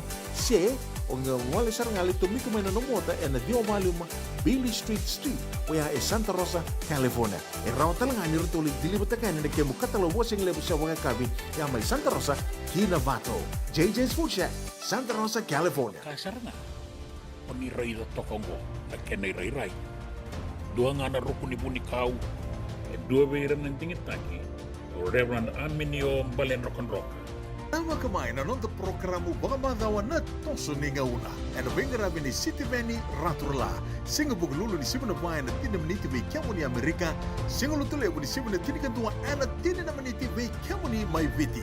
Ano beito koni ni Divine Group of Companies. Maolimat kay na San Bruno Cavaba. Namaka and a radio buladong bata San Francisco may kauti kanda batamay. Radio bulandong bata may kauti kanda batamay. May San Francisco ki burubura. Sema maing gay waseyani.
Mai vertona bonga ni ua ke dhakau e ada Radio Bulan Dua Vatar to mai talanoa te ke malakai mua se rau tiko ane vikianda na kabi bana kani moni tendendai katini kawalu ni singa ni bolo September to tolo tiko na toso ni ngauna au wakila tali tunga o rewangu i tumba e saba kame sa toso tiko mai na buto na madhawa saoti madhawa rua saoti o do suka bangona vitu e se kata benaka tuna singa e sava tiko ya toso tiko na ngauna tos tiko na mbula au rongoda tiko ni kua na itukutuku membaleta tiko na goa na vi kambani wakasama tamanto goa na kambani tolu kambani lelevu ni motoka e tolu Amerika na Ford General Motors wakatala kina na Chrysler rito na kambani go na ngona saramandanga go e radhengu tiko randambi tiko na tomata dhaka karelewena tiko na Union e na kambani tolu go ngona kambani lelevu e tolu Amerika ka roninda kai kena ki pakawali vangara motoka tiko e na lomni vida na pula mai ngo ke pakai senga ni dona visau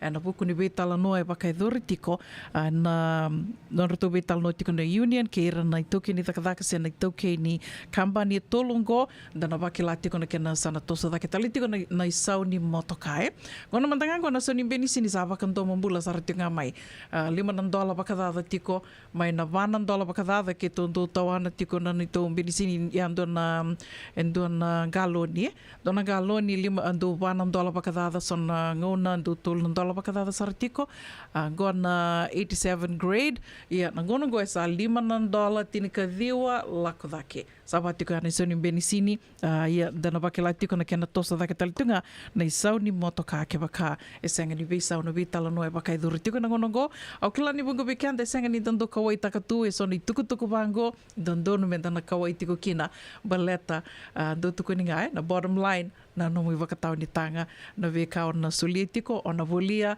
na no di tostos tiko na visinga na veka ke vengo e na mai wakavuna tiko na kena tosa dake na no mui wakatau ni tanga se tosombue sona ka menda na ando wakasama takatiko na tostos tu ni nondambula na visinga e ndona ka tiko na nonda vital no takatiko ngo na dhakdhaka orto na kambani tolu ngo na ngona saramantanga ngo e tinika tolu na undolu na lewe ni unioni na tolu na kambani ngo e randambi tiko ngo e wakatiko kina na ve kambani se na panoni dhaka so karto tiko kina na kambani tolu ngo mai Ohio, Michigan, Missouri tinika tolu na undolu na lewe ni unioni tamata dhaka e randambi tiko e na ngono ngo ke wakawali bangara motoka e na lomani vida na madha mai ngo se na lomani vula mai ngo ona wakila tiko ni na tosa dhake toka wakalila ni sa ni motokai.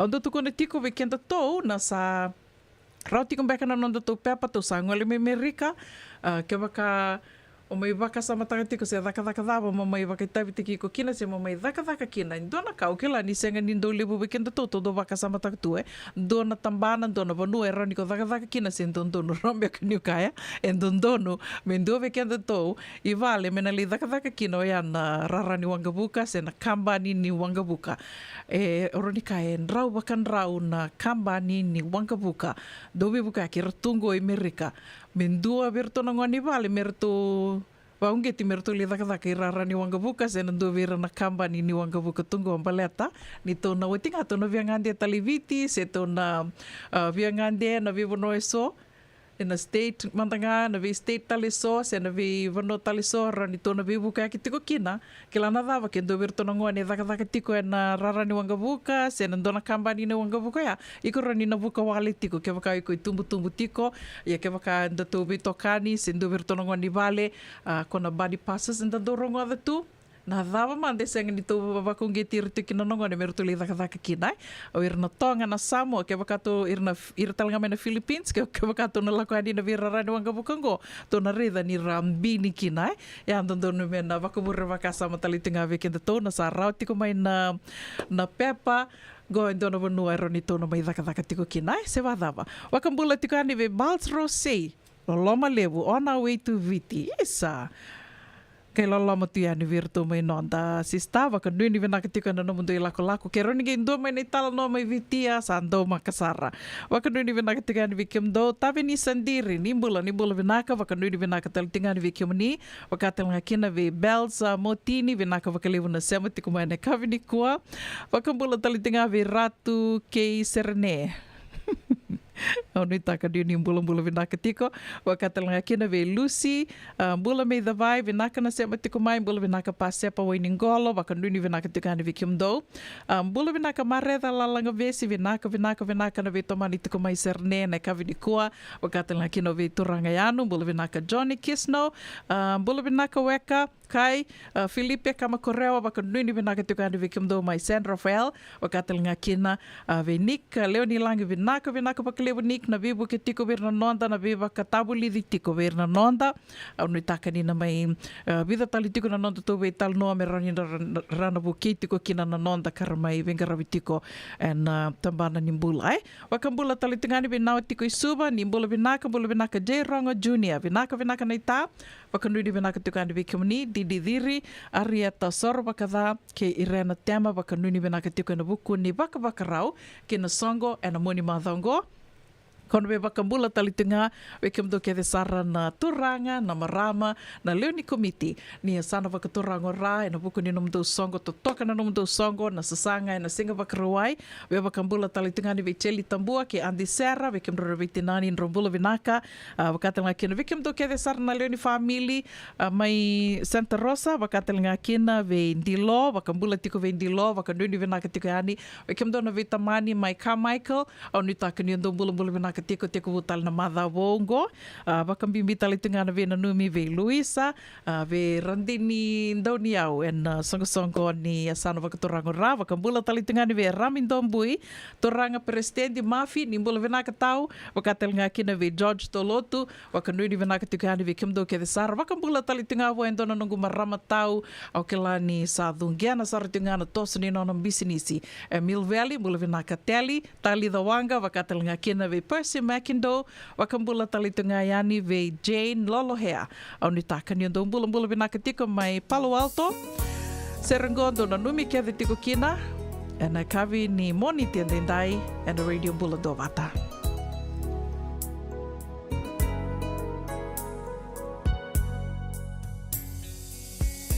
Lavanongo dalla mombi utiau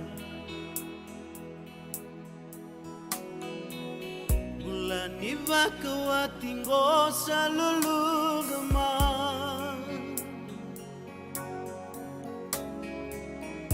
Autua kinada rauna bisami lumamu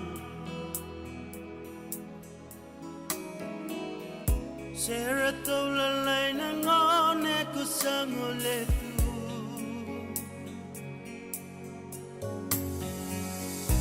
Ananu mangani daru yala yala mati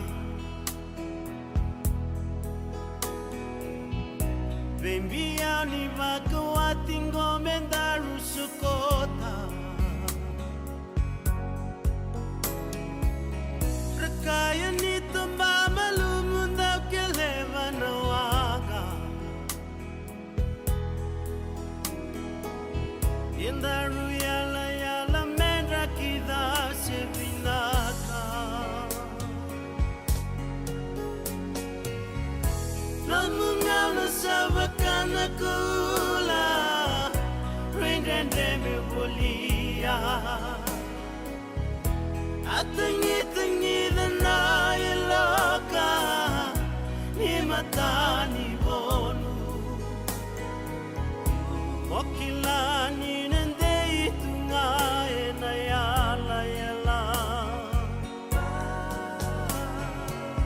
Luvendaru era tabutungu na mule suma Yaungi bura Sengani samarawa Nano mutikina lalano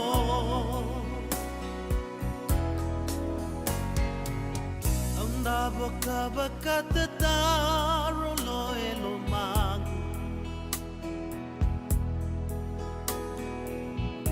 Yalo ni matamu ni babotu mai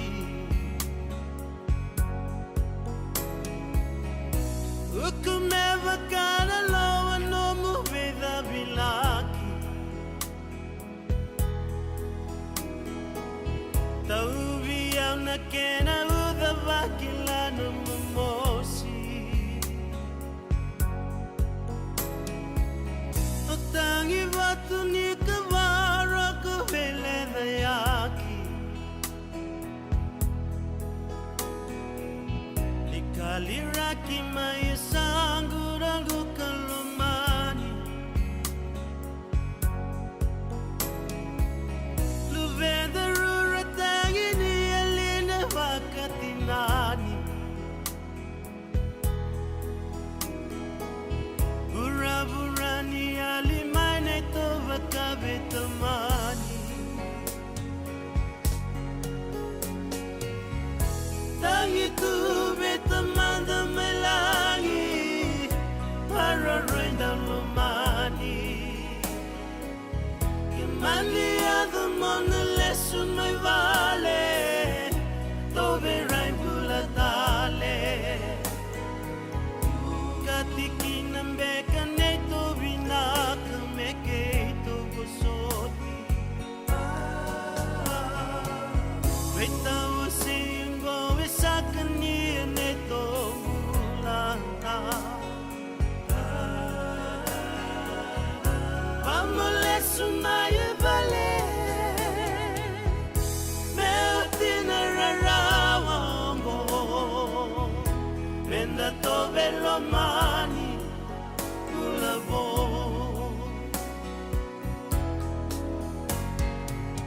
Memboni salu ngo ena sengani yali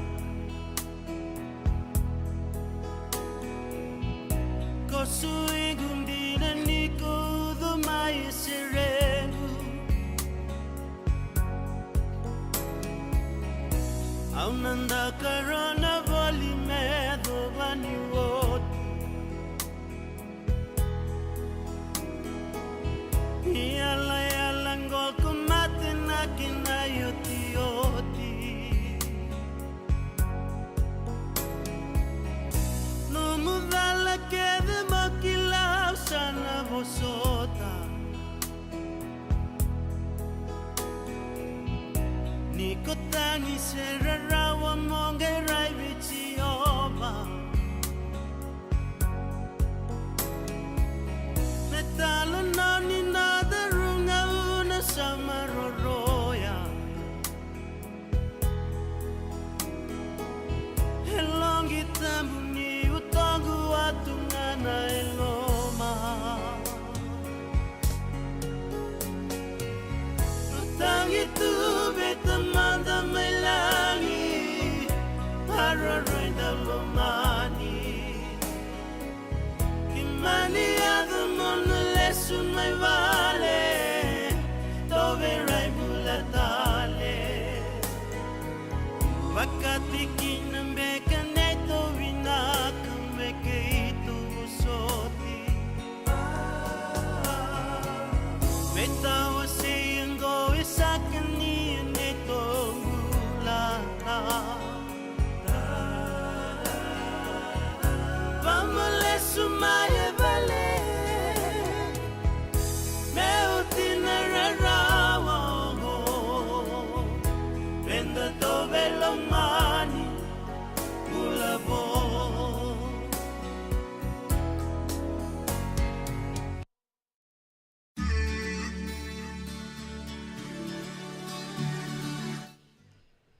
kena radio bulan do vata na tabi seraya sa may dapat tiko kena nanonda yuasi ni gono vata. Hena kabi binaka ni moni tendendai ni katini ka walu ni singa di bula September sa sivitong gono vitu ana ono nominiti.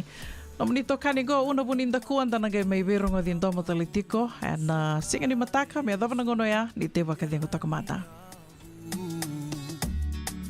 Wakilani saru imalabu na veiwaki mosi bayatu yatu raimbalabu bakanananu jani vale bayatu yatu raimbalabu bakanananu jani vale dende Longu ya wabolieke Sandende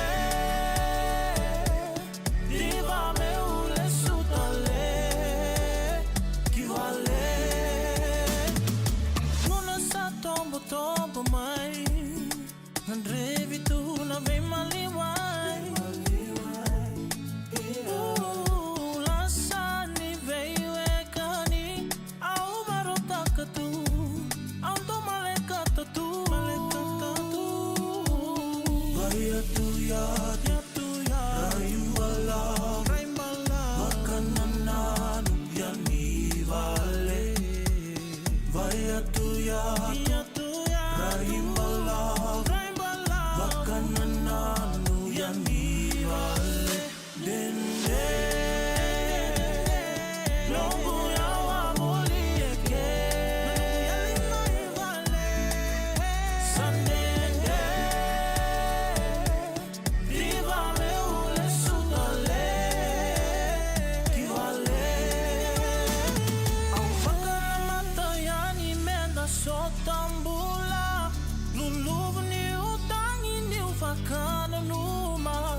si juga nunggu itu bukan nabi talong kona ngau na nasere.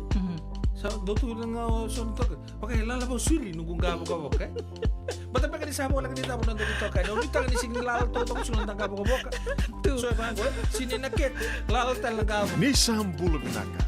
Sama mai ka wasea ni na radio bulan do mata San Francisco. Tarungodi na tolu kina bitu na kloka na kama ni moni tikina borobuka be kema da way Amerika. Tini kina ruana kaloka na singa levo ni tusi di kina bo Hawaii. Be kema da way biti. Radio bulan do mata San Francisco.